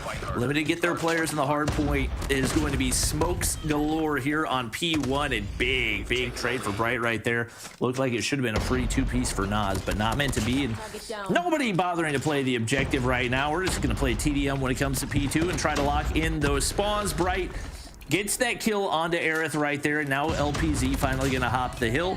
Skizzle slides on through, looking to take high ground control, but he gets shut down in the process. Limited trades left and right. It's not looking very beneficial to be on the objective for this one, and regardless, LPZ get their players in position and already headed on out for that rotation of P2, biggest money hill on the map. Yeah, this is something that we've seen Limited kind of had a difficult time with when it comes to their Arsenal run, is that early rotation, that early anchor points that will be essential for that setup into that next hill. But, oh my goodness, big kills coming in from outside, trying to funnel in, and we get to see a switcheroo finally happening here, and Limited does have the more favorable spawns as well, as they're slowly winning a lot of their gunfights, and so far the essential players are definitely doing a lot of their jobs as well. And Limited stacking the point, but you got to push out for some map control right now. They're letting LPZ all up in their business, and that's going to allow Rush to push on in and break right on through that mid entry. Going to pay off for Skizzle. He's going to be able to find 2 before getting shut down. This is certainly not looking like a money hill on this one, as no team really affording any type of map control, and they're just scrambling to find any type of scraps. Aerith finding a 2-piece before getting shut down. And it looks like LPZ going to get the rest of the time here. Already both teams sending players out, and it's Rush here to potentially play spoiler on the early Limited rotation. Will he be able to spot anybody out? No one in sight quite yet, and we've yet to see the initial engagements, but here they go as Naz wins the first.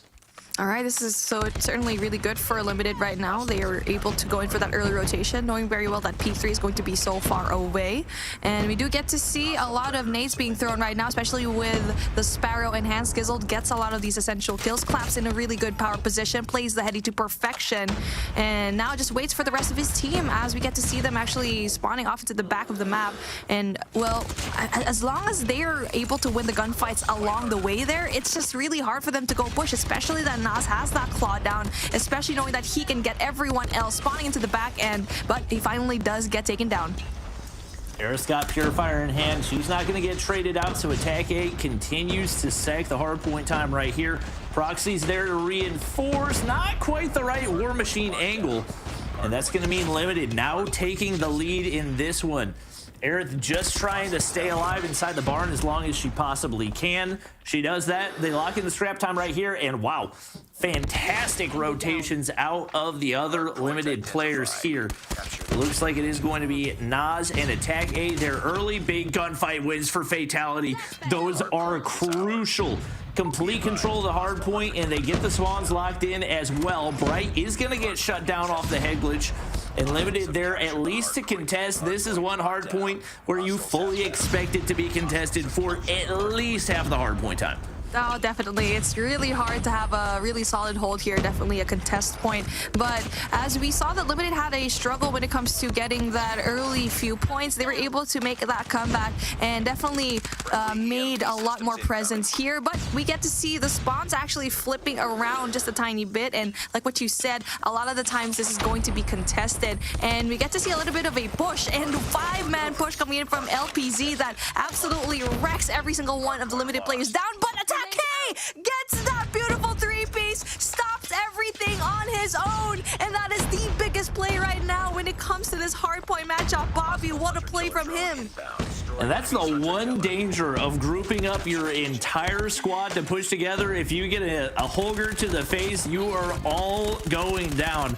That's exactly what happens to LPZ. Emilio not going to be able to finish off that gunfight. And it looks like Limited going to be able to continue to build on this lead. Fatality tries to break on through. Not going to happen. Attack A, Pred on their heads. And it's going to be LPZ in the hard point regardless. But high ground does go through for Limited. Proxy, a lot of bullets connecting. Not a whole lot of damage happening. Skizzle slides on through, takes down Rush right here, and he's going to be able to make things easier for the players on the inside of the hard point for Limited. Need one player on the backside. Can the L-Car connect? No, it cannot. He gets shut down. LPZ continues to trend up. The fight for control here in 2F is definitely going to be a hard one, but we get to see Limited actually be winning that. And finally, they do get to have that early rotation into P2, something that they kind of struggled with a while ago and seems like to be a really solid rotation so far. And everyone else from LPZ needs to go in for the backup. Skizzle with the LK-24 tries to go in there for the bounce with the grenade. Trophy finally placed down, and he's in a really good position, but unfortunately he does lose that as LPZ is going to be right across the map, and from there they're able to go in. Oh my gosh, they contested every single one of them and winning a lot of these gunfights inside of the hill. And when Limited went in there for that early rotation, they just lost every single gunfight into the hard point. Yep, that's something you cannot afford to happen, especially this early in the hard points. One thing, it happens with 20 seconds left, but 40 seconds on one of her money hills. You gotta go bigger than that, but Naz nearly finds them all. Aerith pops the Purifier, and she's gonna be able to complete the break for Limited. Definitely saves the team a lot of scrap time right here, but they need to get some reinforcements, or maybe they're just gonna let her do it by herself with Purifier in hand. One player already rotated out. That's gonna be Naz ready to go, and it looks like Limited gonna opt to run away, licking their wounds, and see what they can find over here on P3. Naz looking to make the read on the mid entry. Attack A spawns way across the map, and that's going to be an unfortunate one, but he gets shut down by Emilio. Skizzle on the high ground, looking to lock things down with the LK in hand, finds the opener on the collapse, but immediately traded out. You know, it was one thing that I noticed for Limited, when they were rotating for the next hill, they actually stopped in second floor for just a tiny bit, and makes me wonder how come. It's kind of like basically making everyone else from LPZ have a sort of welcome when it comes to rotating into P3, and now we get to see them spawning off of fences, and that's going to be a really good spot for them to get a solid hold here so far, and now the spawns are going to be flipped, and so far no one else from Limited are actually going to have any kind of operators whatsoever. Bright, on the other hand, will be able to use it if he does choose so to possibly go in for the break. I think this one's on pace to be the longest game of Hardpoint in the history of COD Mobile. We're about halfway through and about to head into P4 for the second time. These guys have kept it close and had a lot of contest time across the board.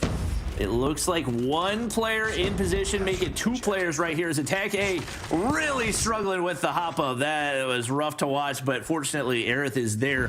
Finds the opening gunfight. Attack A, or make it Bright, gonna be able to get shut down right there, and Limited in position, but they've got to close this gap a little bit. Skizzle with Sparrow in hand, trying to see what he can do. Nobody's coming through anytime soon. Trophy can only do so much. There's 9 shots inside of that Sparrow.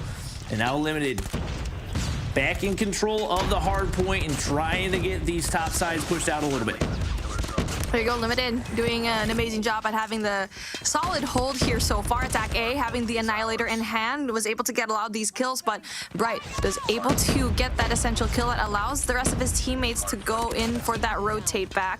And player number 1 and player number 5 coming in from Limited is going to be able to deal with that pinch, and you could probably expect that LPZ might not be able to have a lot of the contest points. But what I'm looking at here is that rotation going off into that next hill, and everyone's still fighting for the scrap points, and obviously it's going to be essential. Every single point counts, and you get to see Limited have just a tiny bit of those scrap points down. And unfortunately, Attack A does lose that essential gunfight for control here in mid, but that's going to be huge for Aerith to go and win. 37 for her name, gets 3 straight kills. Not only that, gets the Preddy and also the Hunter Killer drone to play with. Where LPZ, where are the comms? She's just running willy-nilly and nobody seems to know what's happening.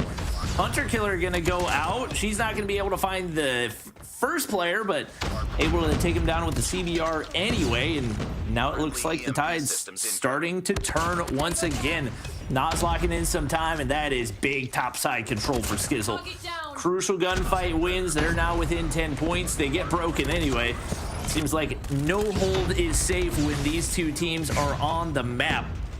I don't think we've seen anything bigger than 20 seconds at a time go through. And naturally, the foot race for P2 underway once again. Couple of big gunfight wins for Limited. It looks like they're in position. 3 players already here and should be able to hop on into the hard point before LPZ can contest. If they can clear out the players on the bottom water side, they can go big, but the Sparrow, big value for LPZ, and Rush with the Annihilator in hand is going to afford them the break early on. Oh goodness, what a good play for your operator kills here for LPZ. And you get to see that Proxy also brings out Nas as well, operators of their own, trying to go in for the break, but unfortunately, we do get to see them just lose it a tiny bit as there's a lot of points going down, yes. And finally, we get to see a break, but it's just back and forth, and so far, the spawns still go into the favor right now of Limited as Aerith gets that 46, almost getting that 50, and that's going to be huge for them. Even down on the points, and they're just going at it mano y mano, as Attack A does have that operator to play with as well, and I feel like they're just gonna soak in a lot of the points down. Not just that, they can go in for the early rotations, and you can see the fight already going in for that next set into P3. This has been a crucial break. Fatality is there to fight on the backside to get some scrap time, but it's not going to pay off at all as they're now in a terrible spot heading on into P3, and they are scrambling to find map control. Aerith there looking to push back the spawns. And right now, Skizzle spawning right where they want him to be. Nas continues to lock in the hard point time. Pred's going to drop for Aerith. She takes down Claps on that attempt to push through the middle. And the Purifier already charged up again. She is having herself a game. Now 52 kills on the board. She has been her this map. The operator's coming out as Attack A's got the Annihilator as well. And Fatality, cheeky little spot up top. They're able to clear the hard point anyway, and it's not over quite yet. Limited struggling to keep this one contested, and Nas absolutely beaming, clears out the top side. His objective plays could not be understated how important they are, and that may be the final kill to lock in the series win for Limited. Pushes on through for LPZ, but it will not be enough as Limited come out on top. A 55 bomb out of Aerith. She goes big, and Limited will be moving on to stage 4. Oh my gosh, 55 is just no joke. Glitter, you saw the action. That was absolutely insane. And what Bobby said, probably like the longest hardpoint game we've casted here so far. Yeah. Absolutely it was. I mean, that one felt like a marathon in comparison to the sweeps that we saw in the upper half of the bracket. We anticipated that this one was going to be a little bit closer, but I mean, that was what, down to a 20-point difference on that last hard point. So, okay. We'll talk about what happened as we get to see some of these highlights, but that was a great match, Bobby. Oh, yeah, no question about it. And toward the beginning of that, Aerith had a little bit of a slow start. I saw somebody in chat say that Aerith was overrated, and that was probably one of the most poorly aged comments that I've ever seen. She drops 55 on LPZ in an elimination game to lock in a stage 4 spot, and showing why she is one of the most feared COD Mobile players in North America. Definitely love seeing what we saw out of these guys, and I think they're going to be a very exciting team to watch in stage 4.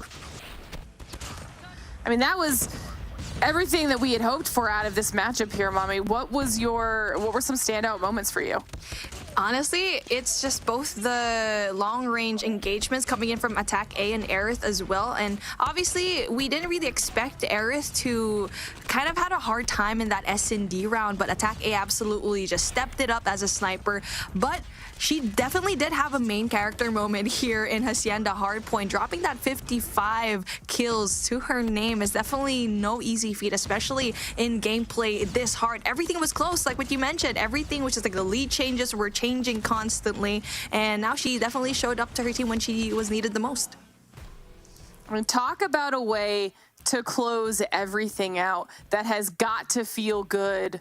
To continue at least their way through this journey of Call of Duty mobile competition. You'll see everything reflected here in the bracket. Now, what I had mentioned earlier, you now see that in the bracket. Seminole moving on through Limited in a 3-1, the first 3-1 that we've had all day. So much closer competition across the board here as we continue on. We still have one more matchup left on the day, as well as that secondary matchup that will run concurrently with it. So we still have 2 more games to get through. We'll watch the one on the main broadcast here. Either way, it's going to be very exciting, but that also does mean that it's time for another short break for us. When we return, though, like I said, it'll be the final matchup of the day between ARP and SXC. So don't go anywhere. You're watching the Snapdragon Pro Series. Welcome to the place where dreams come true, where everything you want can be yours, if and only if you're willing to work for them, you're willing to hurt for them, but most of all, you're willing to be first for them. Ha! Look, I'm going straight to the top. I don't know how I would stop, like it or not. I got some goals that I'm hitting. You hear what I'm spitting? It's hot. Look what I got. Whole lot of passion and pain. The road to success is insane. Stay out my lane, cause I'm on a mission. I'm getting what stands in my way. Yeah, I'm a beast. I wouldn't play with me, baby. The way that I'm training is crazy, and I do it daily. You wanna talk about drive? I got more drive than Mercedes. I've never been lazy. I'm in the room, it's a red alert. You wanna compete? Well, get better first. I got 10 toes in the dirt, push through the hurt just to show them my worth. I'm the best. Yeah, I'm the best. I never stress. I know what's next. I'm who they test, like we're playing chess. But I'm unimpressed, so now let me flex. Yeah, I'm a work through the struggle and hurt, cause I know my worth, and I gotta be first. Yeah, I gotta be first. Look, I don't want anyone's sympathy. I understand what it's meant for me. I give my focus and energy. If it's meant to be, then it's meant to be. But mentally, I'm undefeated. They hear that and say I'm conceited. Like there's no reason. Like I don't beat them and come back again just to teach them that when you work under pressure, you reach higher measures. They'll try and bring you down, but you cannot let them, and only get better and focus on cheddar. Eye on the prize and you'll become a legend. Like, when I'm in the room, it's a red alert. You want to compete, well, get better first. I got 10 toes in the dirt. Push through the hurt just to show them my worth. I'm the best. Yeah, I'm the best. I never stress. I know what's next. I'm who they test. Like we playing chess. But I'm unimpressed. So now let me flex. Yeah, I'ma work through the struggle and hurt. Cause I know my worth. And I gotta be first. Yeah, I gotta be first. They don't know what's gotten into me. How'd I turn pain into energy? Through all the struggle and hurt, remember my worth, and that's why I gotta be first.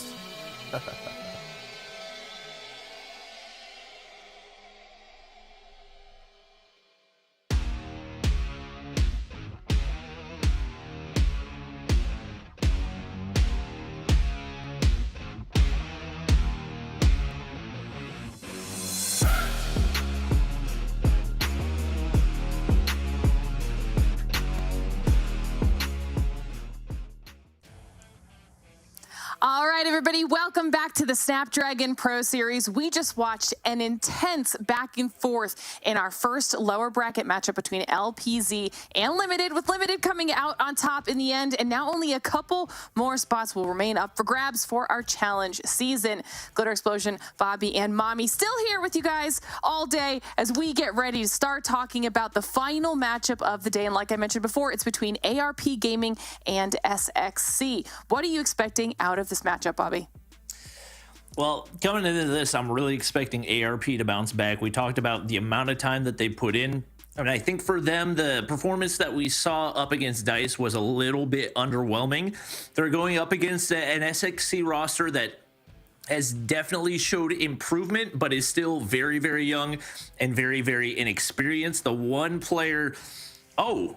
I was going to say the one player to watch is Jinkatsu, but it looks like Jinkatsu is not going to be here, or he changed his name. I'm not sure which one it's going to be, but his absence could potentially make this even more difficult for SXC. Okay. Well, then on the flip side, Mommy, we got to see ARP before, like Bobby was saying. How do you think they're going to fare against SXC? Well, definitely they want that redemption arc that they needed, because definitely it's not nice to be 3-0'd into a competition. I mean, 0-3'd. And DICE is definitely going to be a team that'll be hard to come across, but they'll have another shot at redemption. And taking a look at what we have right now when it comes to the maps, it seems like they want to have some sort of reset when it comes to the maps that they chose a while ago. And we're thinking maybe it's the map choices that wasn't really in their favor. All right, yeah, those picks and bans down there, Bobby. What caught your attention? Definitely the Express Search and Destroy. We haven't gotten to see that all day. It is one of the newest introductions into the map pool, and obviously one that has not been there previously. So unlike Meltdown, there's very little experience to be found across the competitive scene when it comes to the Express Search and Destroy. It's one that we've seen snowball very quickly in the past, and not really sure which way to lean. Obviously, I feel like ARP is the more well-rounded team, and I think especially with the absence of Jinkatsu, it's going to be tough for SXC. But if the underdog's going to be able to take one, it'll typically be in the Search and Destroy. Well, Mommy, we are almost about to get into this game. Do you anticipate that we get at least another 3-1? Are we done with the sweeps now after what we saw from our last match? You know, definitely I'm done when it comes to the prediction, because every time I say that it's going to be a close matchup, it always turns out into a 3-0. So you know what? I'm going to say, you know what? I think it's going to be a 3-0 this time around. Hoping to God that SXC, I haven't seen this team perform yet, so I'm hoping that they get to the level of ARP right now. All right. Well, it looks like we got everybody in here and ready to go. Take off hard point a classic when it comes to COD Mobile competitive. We'll see what these guys are bringing to the table right here. Okay, Jinkatsu is here. Okay, I thought I was going crazy or something. He's been the man for SXC so far this season, so I was very surprised we didn't see him, but that definitely gives them a substantially bigger chance in this one. We'll see what he can do, as it is ARP locking in the early hardpoint time. Okay. I mean, usually you get to see a lot of these teams try to fight for that scaffolding control here and take off, but no one's going to be there. ARP going to be yellow all across the kill feed right now, and SXC doing a little bit of an interesting play here right now, because no one's just trying to get into that anchoring spot. And so far, they do get to have at least one. But as you can see, with 20 seconds left here into this hardpoint round, we get to see an early rotation coming in from ARP, which is going to be huge for them. They're still fighting for scraps, though, here in P1, but the rotation still actually being won by SXC right now. The spawn's going to be into their favor. Yep. ARP setting up for next right now. You got Mago on the top side. Chelsea trying to spot out that last player. It's going to be Dicey who gets taken down. And right now an opportunity for some early time for ARP once again. Trying to make sure they have those backside spawns toward P3. Mago's going to be forced back, but Reinforcements getting pushed up right here, and he's going to be able to win another one. SXC pushed up for now, but they're in a rough spot where they might get put in a spawn trap depending on how Kimwax plays this one. Able to shut down one as the hardpoint remains contested. Mago there, or rather Chelsea on the reinforcements, and it's ARP continuing to move up. Quinn off to a strong start for SXC, but the rest of the squad's got to get caught up. Henry does a phenomenal job at stopping that possible spawn trap by Kimwax, so that gives them signs of life, but unfortunately for them, they're not going in there for the contest, and Veteran goes in there with a Purifier. What an amazing timing! Gets a 4-piece, gets that scrap points, and Dicey does get that kill as well. But as you can see over here, ARP's already pretty comfortable into that next hard point, and for SXC, it's like, how could you miss going in for that early rotation? They need to go in for that control into generator spawn. Yep. SXC do a good job of bouncing back right there, kind of cover their losses and everything else, but it's going to be the P3 to P4 rotation that plays the biggest role for most of these teams, and Detry set up on the high ground with a Holger in hand is going to be tough to counter. Chelsea finds a nice little 2-piece, and it is SXC hopping up top right there, but shut down on the push, at least initially. Excellent sliding through, is going to get taken down as well, and start to see those operators come out. This is the hard point where these guys are usually going to look to invest heavily. And right now it's paying off for ARP as they get the big chunk of these first 40 seconds, but Dicey slides on through, finds one before getting traded out. Excellence, looking to push on in. It's actually going to be Henry who gets shut down right there, and this is going to be an effective full 60 for ARP. Rotation being won yet again by ARP, as SXC just kind of fails to go in for the early rotation and controlling that anchor spot, and that's usually going to be that generator control that you want, especially since that rotation into P4 is definitely going to be huge. That is the most essential going into this controlled building, and now we get to see a bunch of yellow. Not just that, we get to see ARP just having 2 more operators to play with, but it's a good thing that SXC actually also has 3 to play with. But just as I said that, we get to see them being shut down slowly but surely. It's a good thing that Quinn is able to get those kills finally. Signs of life for them here in this P4. Yep, and the operators, the score streaks starting to fly for SXC as they're getting back into this one. Quinn on the high ground, just trying to suppress that push as much as possible, but it's all ARP in the feed. Haven't been able to make a break out of it quite yet, but spawning on the backside will be able to reinforce, and Jinkatsu with the Purifier in hand, he's going to be able to do some damage initially. How does he win that gunfight? Chelsea, you gotta find a way to take him down right there, and the Hunter Killer connects as well. Jinkatsu starting to get heated up for the SXC squad. And ARP not in the clear quite yet as SXC have bounced back. Man, you just were so right about this Jinkatsu guy. Like, that is impressive to see. The movement is definitely right there. And let's see how much he can affect that when it comes to their play here into the next set of rotations. As we get to see SXC finally having a pretty good control here in P1. Initially, they did have that anchored spot here in scaffolding. But one thing that I'm just amazed with both of these teams, just don't want to have that scaffolding control. It seems like they definitely want more of a balcony control here up in this 2F. And so far, when it comes to the verticality, ARP does have more of an upper hand here so far, but it's a good thing that SXC is actually slowly catching up. Yep. This is good P1 time. Obviously, this is never really a focal point, mainly just trying to get as much time as you can. So the fact that ARP has been effective as they have on P1 is a great sign for them, and Chelsea's going to push through, finds the opener. She makes her way to the top side. I don't know how there wasn't a trade right there, but SXC starting to falter a little bit on this one as they get put in those backside spawns once again. And now the Sparrow comes out for Chelsea. Nobody pushing up that stairway anytime soon. But Veteran, Purifier in hand, does get shut down. And it's on to Kimwax to try to lock things in. But that is the perfect spot for a Claw.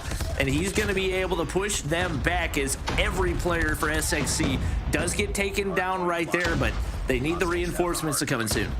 Wow, the score streak usage right now of ARP is just absolutely on point. They're using at a really perfect time as Veteran gets that beautiful Thor piece with the CBR in hand. He doesn't need to have any kind of operator for him to go and benefit from that beautiful kill. And now that's able for him to get that hunter killer drone. Unfortunately, he does get taken out, and you can see that everything else, the streaks are finally pushing through slowly, coming in for SXC, slowly but surely. But again, the rotation needs to be there already, coming in for that P3 spot. Yep. Right now, Dicey looking to get pushed up. You gotta find a way to take that top side control, but he gets a pred on the head once again, and it is going to be ARP with a solid setup, but a big beam out of excellence right here.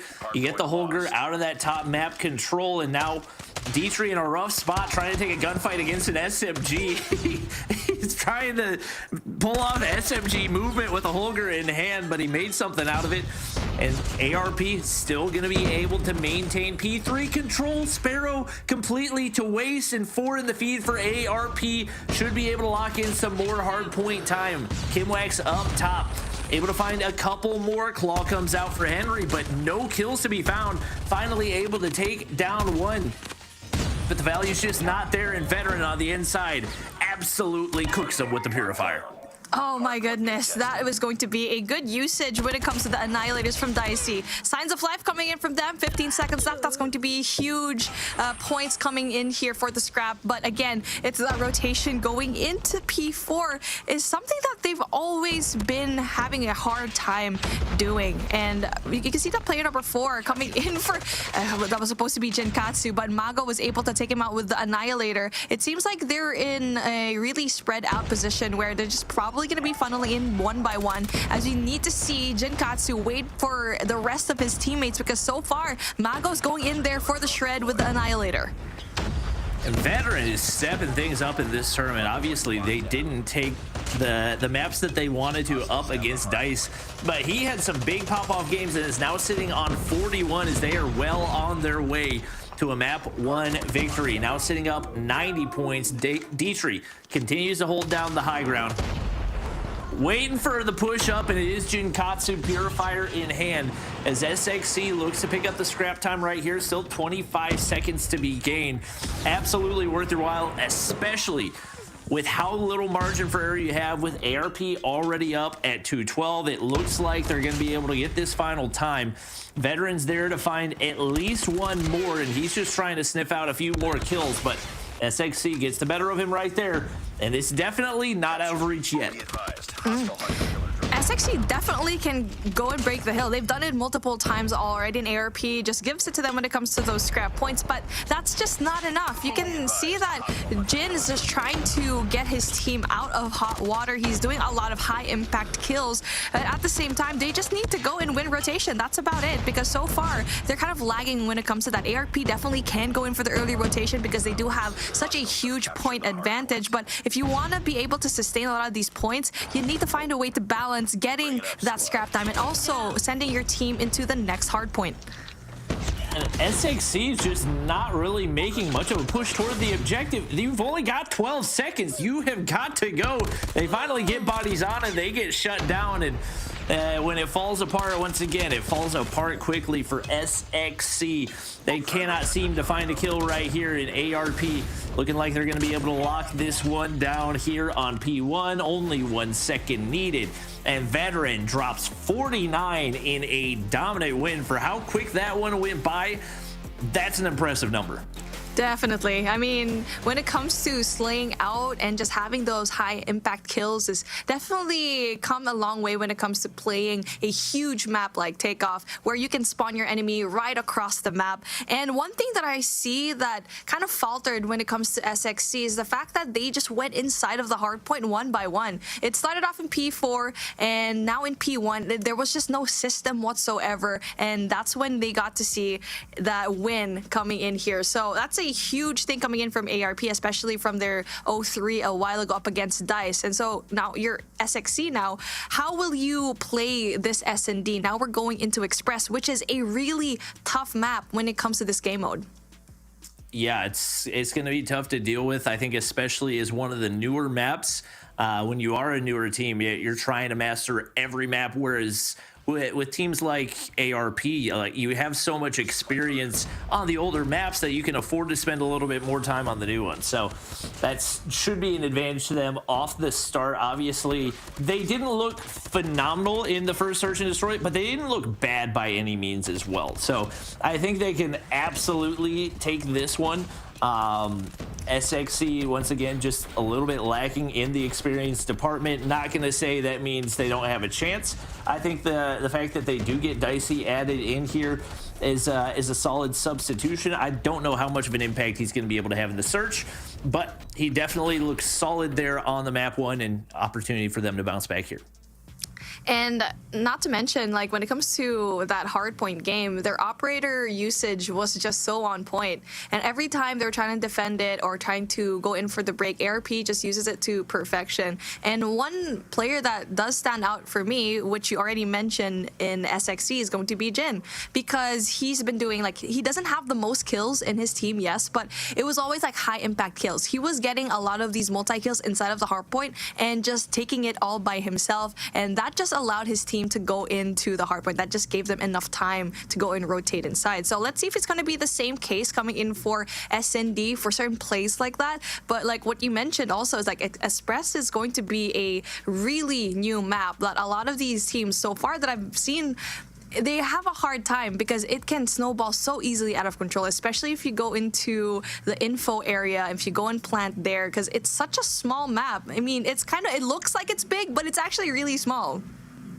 Yeah, and the way that a lot of teams play it is they just full send over toward that elevator side. They TDM it and see if they can win it, and that's something that if SXC attempts it, I don't think it's going to go their way, but that's going to be what we have right here. It is going to be Kimwax popping out the R9. Haven't seen that quite yet in the tournament, but it is pure chaos over here on the B side, and wow, that is a quick round one for ARP.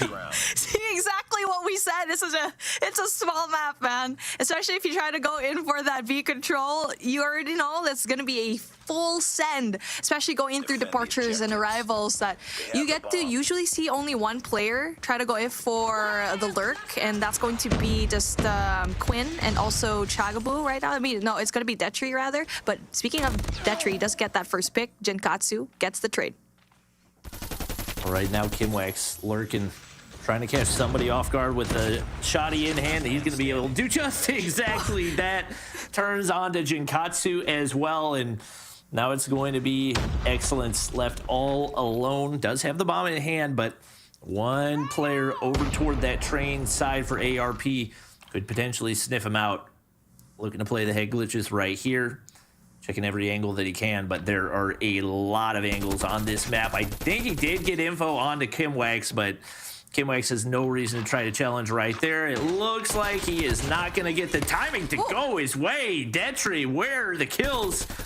And he's got an opportunity to make something happen right here, but Kimwax They go ahead and peek. Mago on the backside throws a couple switchblade bullets, and ARP now extends the lead out 2-0. All right, we need to see some sort of play when it comes to the smokes, and so far we haven't seen one yet. You already know that B is definitely going to be flooded by a lot of people, and speaking of, there's going to be a full send coming in from ARP, and now for SXC, they're going to be slowing things down just a tiny bit, but a full 4v1 over here in info. And there you go. Speaking of the smokes, you actually get to see it a lot more, but Chelsea does get that kill, a double for her in this round. Possibility to get that third, but no, Jinkatsu actually shuts her down. Well played, able to get away with his life. Now a spot up top where he might be able to find something, but Veteran, man, just having himself a game. And I feel like I haven't gotten to see him play much recently, but he's been putting in work, no question. He finds another one onto Quinn right there, and now all down to excellence once again, right down below. Better not make a sound. It doesn't matter. Detri's going to pick up the kill, and that is a quick 3-0 lead for ARP as they're looking nice and comfy here in the Express Search and Destroy. I mean, for SXC, it was good that they slowed things down a tiny bit, knowing very well that maybe they couldn't really go up against the firepower with ARP right there. And speaking of, full send coming in here for Bravo. Again, going to be a 1v1 going to happen here for Chelsea. A big gunfight to be won, possibly. And she does lose that. Dicey gets the kill, but Mago does get the trade, even down when it comes to the lives. Alpha is going to be the site of choice coming in from SXC, but Detri's going to be there to give that vital information to his team, and now they're slowly rotating inside. Well, Excellence going to get spotted out once again, and it is SXC able to find a couple kills off the start, so they're into the 3v3. Veteran, wow, how did he get away? Kimwack's going to spot out another. He makes Quinn pay off of that one, and now Veteran just waiting for somebody to peek that window, praying that they do. Kimwack's going to make his way on through. They've already made their way out, but Henry right round the corner. He's going to take a whole lot of damage. And wow, Veteran obliterates Jinkatsu off the heady, and now it's all down to Henry.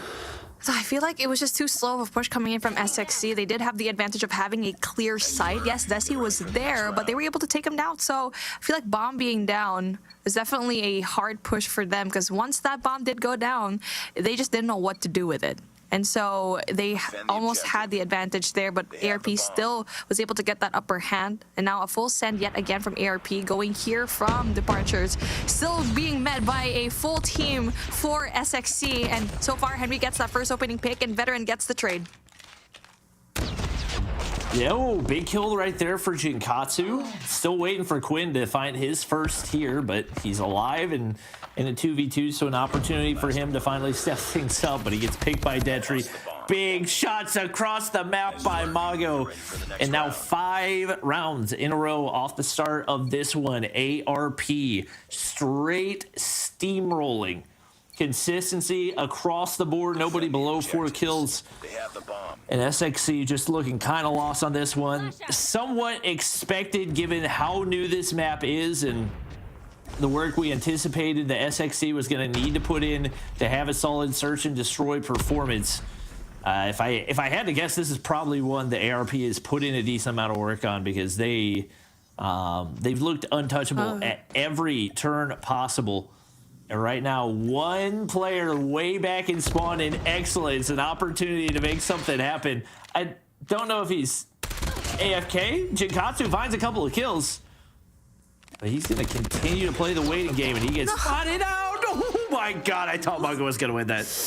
Excellence. Okay, I saw the idea. They wanted to go for a little bit more of a back approach, knowing very well the ARP is probably going to push. And after Jinkatsu's double, they should have went to B. Should have probably went there. I don't know why there are 2 people up in A without the bomb right there. And so now it's going to be a 2v2, and not just that, it's going to be bomb down, where you have to travel all across your spawn to try and retrieve it. Not just that, they're going in there 1 by 1. Detri having the DLQ in hand is definitely going to be really hard for them, but they're going to go all the way around.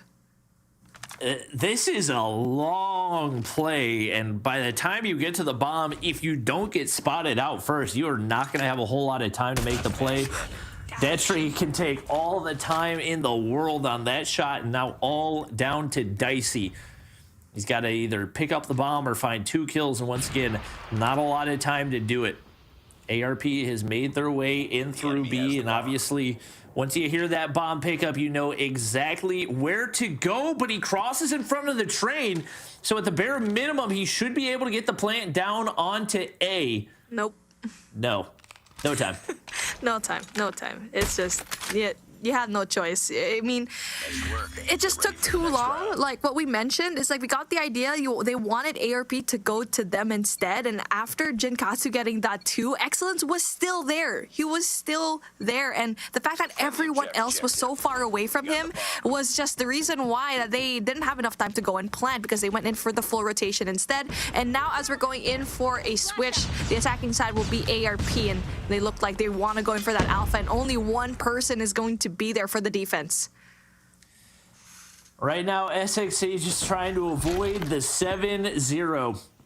1-for-1 trades off the start. Veteran's going to get the bomb down here.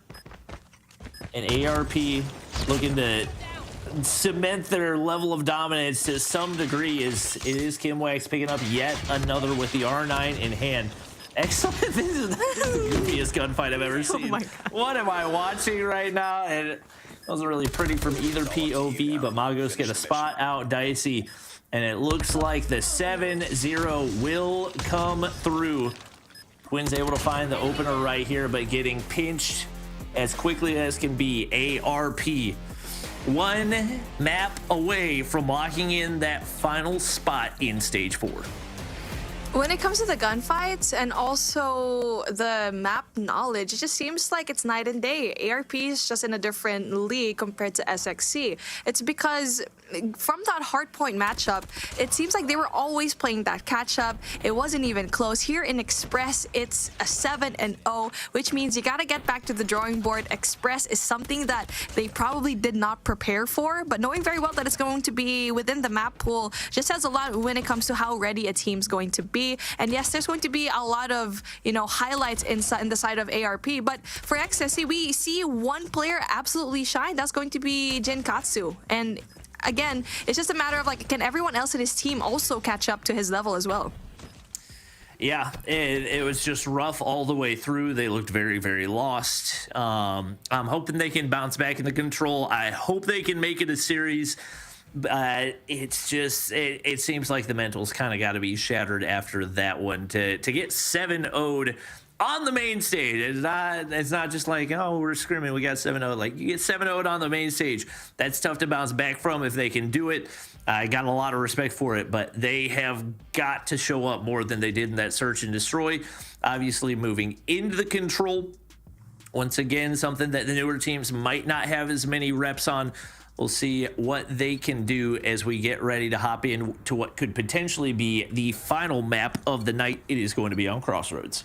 Well, I feel like this is going to be the best map for them because like what we've been saying a while ago in the previous Crossroads control is the fact that even if you're on the attack, you can definitely win this. And so far, SXC, it's not over yet for you. This is the time for you to shine. And again, we get to see them on the attacking side, which is something that is definitely easy to do here in this particular map. But with Veteran right there applying so much pressure already into this side of the map, you can see play number 2 trying already to go in for that spawn control. He wins a lot of these gunfights already so far.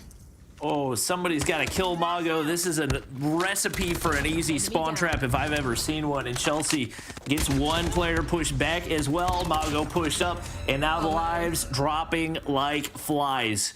Already down 11 this early on. We got Chelsea rocking an AK-117. Not what I expected, but I mean, when you're dominating at this level, why not use whatever the heck you want to use? Veteran drops a pred, and once again, the lives disappearing so quickly for SXC. They just were not up to the task in this one. And with the way that this has gone off the start, it is tough to imagine a situation where they've got a chance, at least in this round, if not in this game. Yeah, 1 in 19.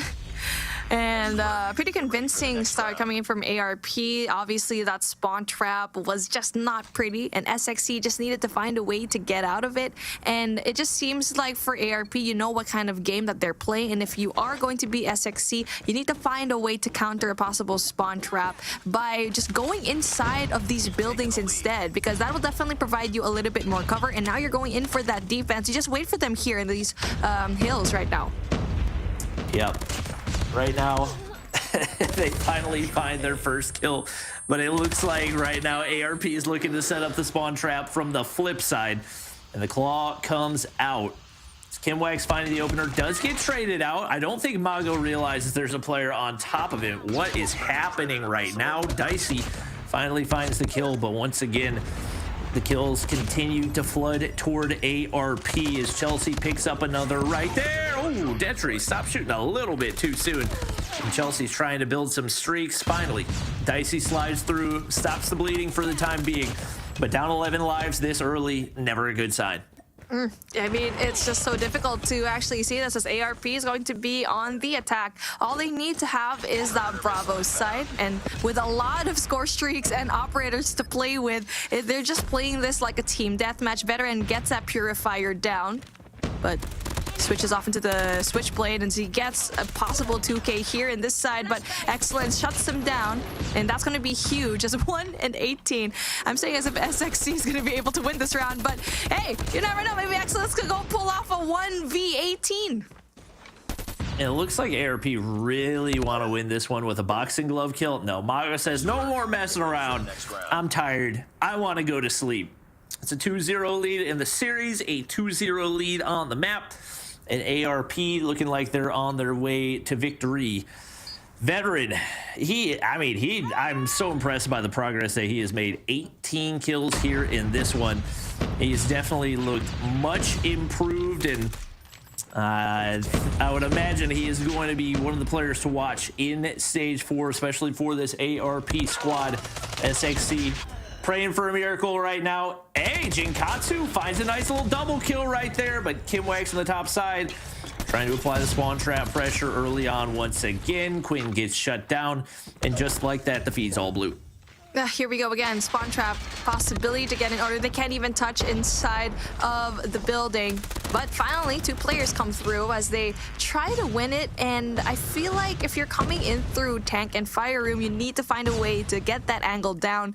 And so far, I feel like when it comes to the gun comp, it's just really hard for SXC to go up against the likes of Veteran right now, who is definitely on a roll. And like what you mentioned, most improved player that we actually saw here in the competition. Nice to see that he's actually killing it. 22 and 5 left, and just one more round for ARP to take this into a nice full sweep, as SXC just one more player left, and the Predator missile is going to be inevitable. And what a way to end the series.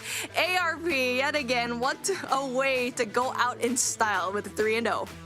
Oh, that's just so mean. He didn't even have anywhere he could hide. It's just all visibility from above, and the Pred ends the series.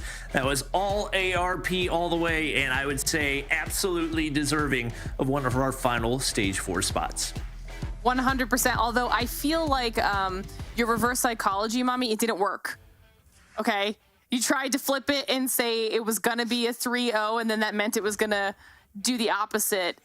Your power kicked in right in the last match, and it was a 3-0. I know, right? I just caster cursed the whole entire series. You know what? Next time, just don't ask me about my predictions. Honestly, that was a very strong performance on behalf of ARP. Let's take a walk back through these highlights of the last match of the day. Bobby, what were some of your favorite moments?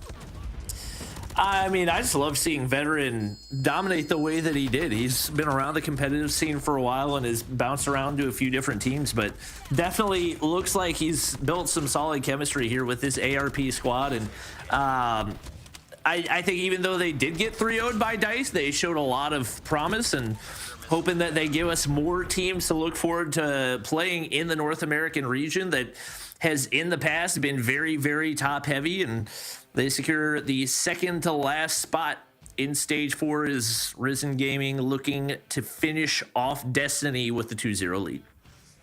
Okay, well, it looks like there's a 2-0 going on in that game. down there. So we might be able to just catch the tail end of that as you see the rest of the results here in our open finals bracket. You can see how the upper bracket played out. We just finished up the first lower bracket earlier, and now we just wrapped up ARP Gaming. But like we're saying, that means there's one more match going on. It's currently a 2-0, which means if I'm not mistaken, if you guys are down, we're going to jump back in to that other match and see how this last one closes out. Oh, right. Definitely. I would love to see that. I mean, we're at the tail end of it right now. We're going to be in control, and we're still early into the control round, so that's going to be huge. Okay, Destiny and Rizing Gaming. How about for you, Bobby? Like, what do you think about these two teams right now? I think this is going to be an even faster 3-0 than the last one. Rizing is a lot of very talented players. You got Lethal, who is on... I can't remember if he was on the Stamina Squad last year. I know that Legacy was obviously on, I believe, on last year's ARP squad, or Cold Showers, or whatever the heck they were named. But very solid team right here, and it looks like just using random weapons. Oh no, Legacy's using the Mythic Fennec. Okay, that's not super surprising. On Destiny, if I'm not mistaken, it's a bunch of ranked warriors, and also they're using SPRs and other random assortments of weapons. So not feeling great about the odds for Destiny, but I would love to be surprised at the end of the night. God, yeah, definitely. And I mean, it's nice to see all these names make a return when it comes to their presence here, and also new faces as well. But we're taking a look at it. Rizing, you get to see it. I mean, you already mentioned it a while ago, or you preempted it, that you see this life lead right now. It's double the amount compared to Destiny. And not just that, they're trying to go in for that ticks of progress as well. Legacy trying to spear his way into the site, trying to pierce it.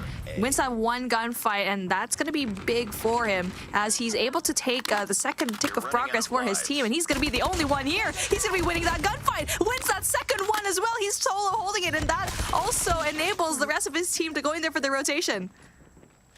Yep, 2 lives remain for Destiny. Trying to make something out of nothing. Both players basketball court. They're going to be forced to push through right here as they got one player to stop an entire objective capture. Legacy's going to actually pick up the final kill there anyway. And Rizing takes round 1. Honestly, I don't think it was as fast as the first round of ARP. So I could have been wrong on that side of things.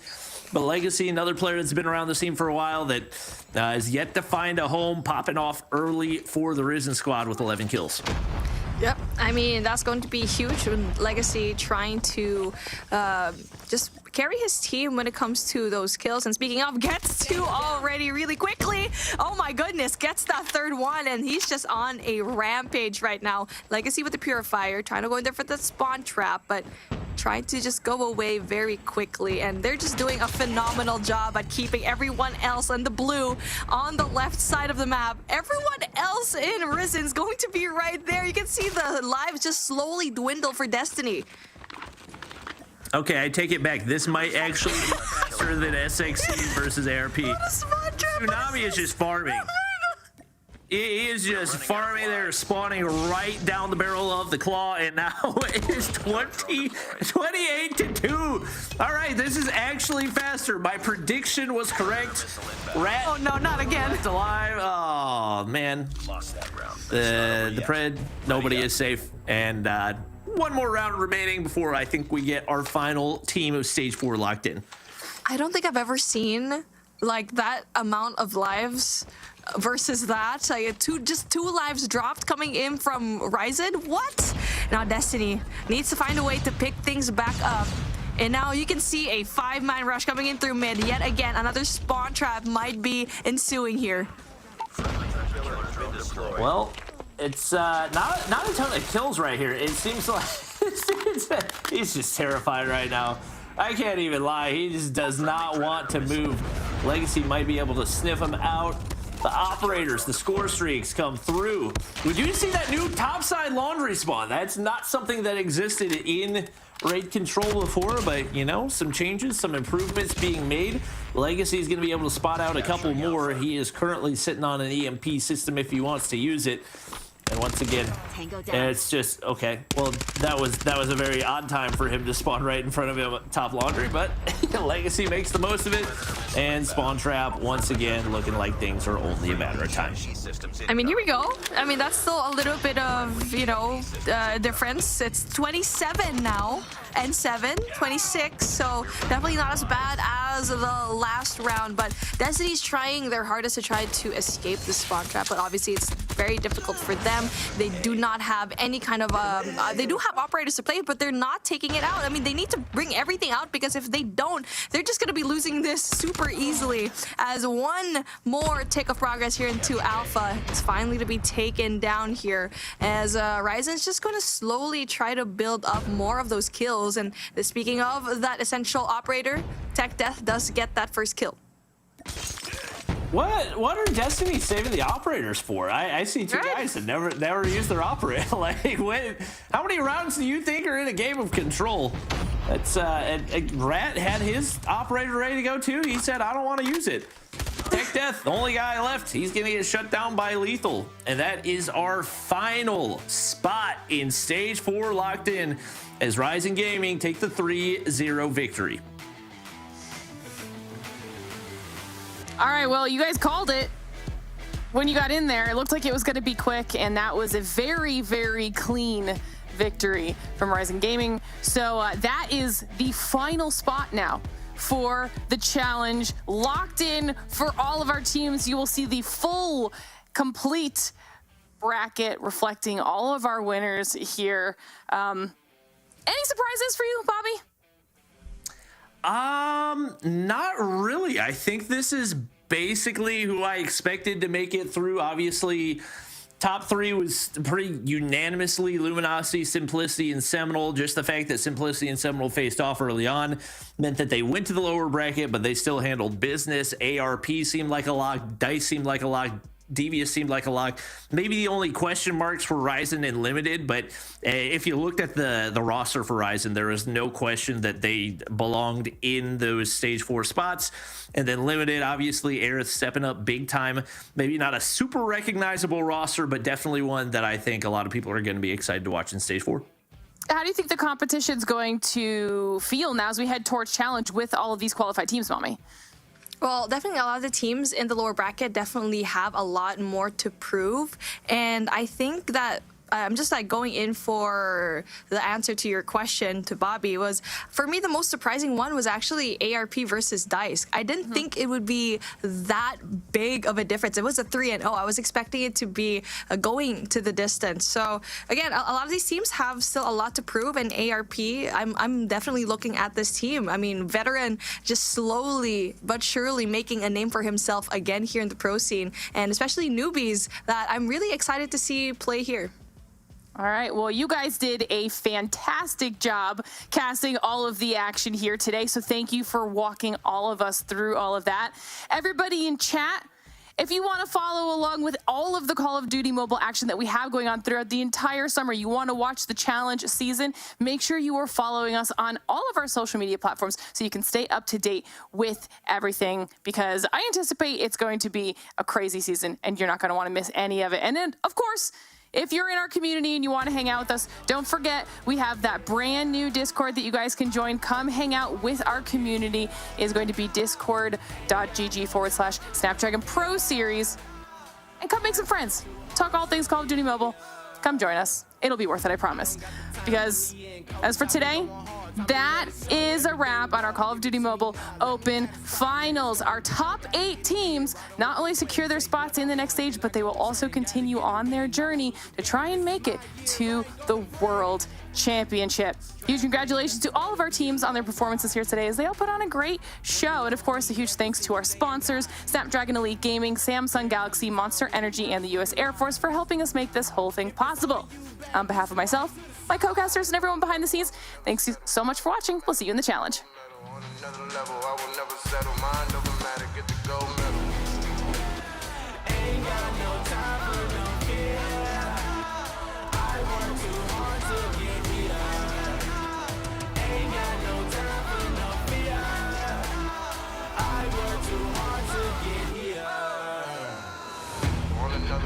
will never settle, mind over I will never settle. Mind over matter, get the gold medal. On another level, I will never settle. Mind over matter, get the gold medal. On another level, I will never settle. Mind over matter, get the gold medal.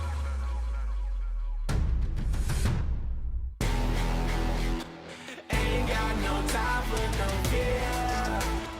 I work too hard to get here. Ain't got no time for no fear.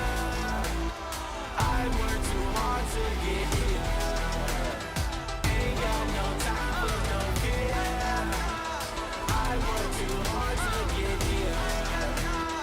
Ain't got no time for no fear. I work too hard to get here.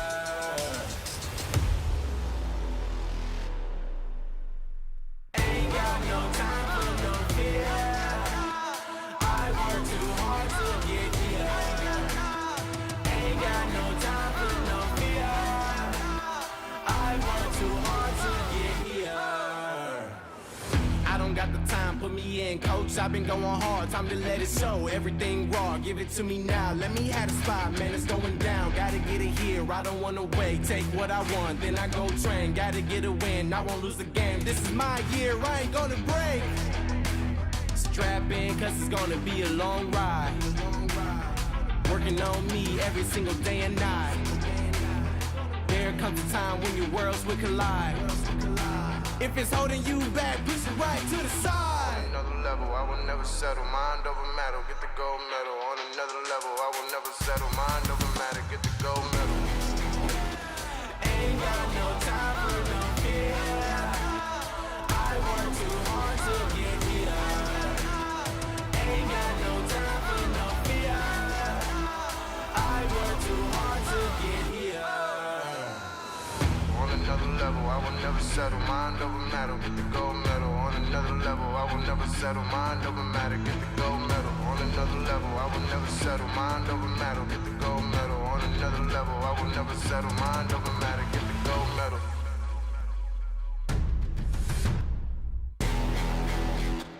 Ain't got no time for no fear. I work too hard to get here. Ain't got no time for no fear. I work too hard to get here. Ain't got no time for no. Welcome to the place where dreams come true. Where everything you want can be yours. If and only if you're willing to work for them. You're willing to hurt for them. But most of all, you're willing to be first for them. Ha! Look, I'm going straight to the top. I don't know how I would stop, like it or not. I got some goals that I'm hitting. You hear what I'm spitting, it's hot. Look what I got, whole lot of passion and pain. The road to success is insane. Stay out my lane, cause I'm on a mission. I'm getting what stands in my way. Yeah, I'm a beast, I wouldn't play with me, baby. The way that I'm training is crazy and I do it daily. You wanna talk about drive? I got more drive than Mercedes, I've never been lazy. I'm in the room, it's a red alert.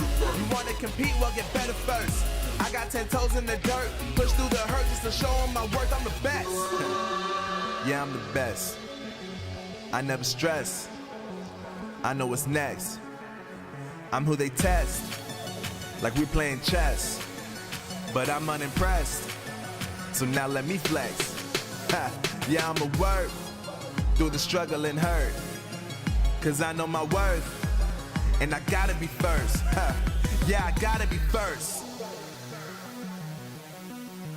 Look, I don't want anyone's sympathy. I understand what it's meant for me. I give my focus and energy. If it's meant to be, then it's meant to be.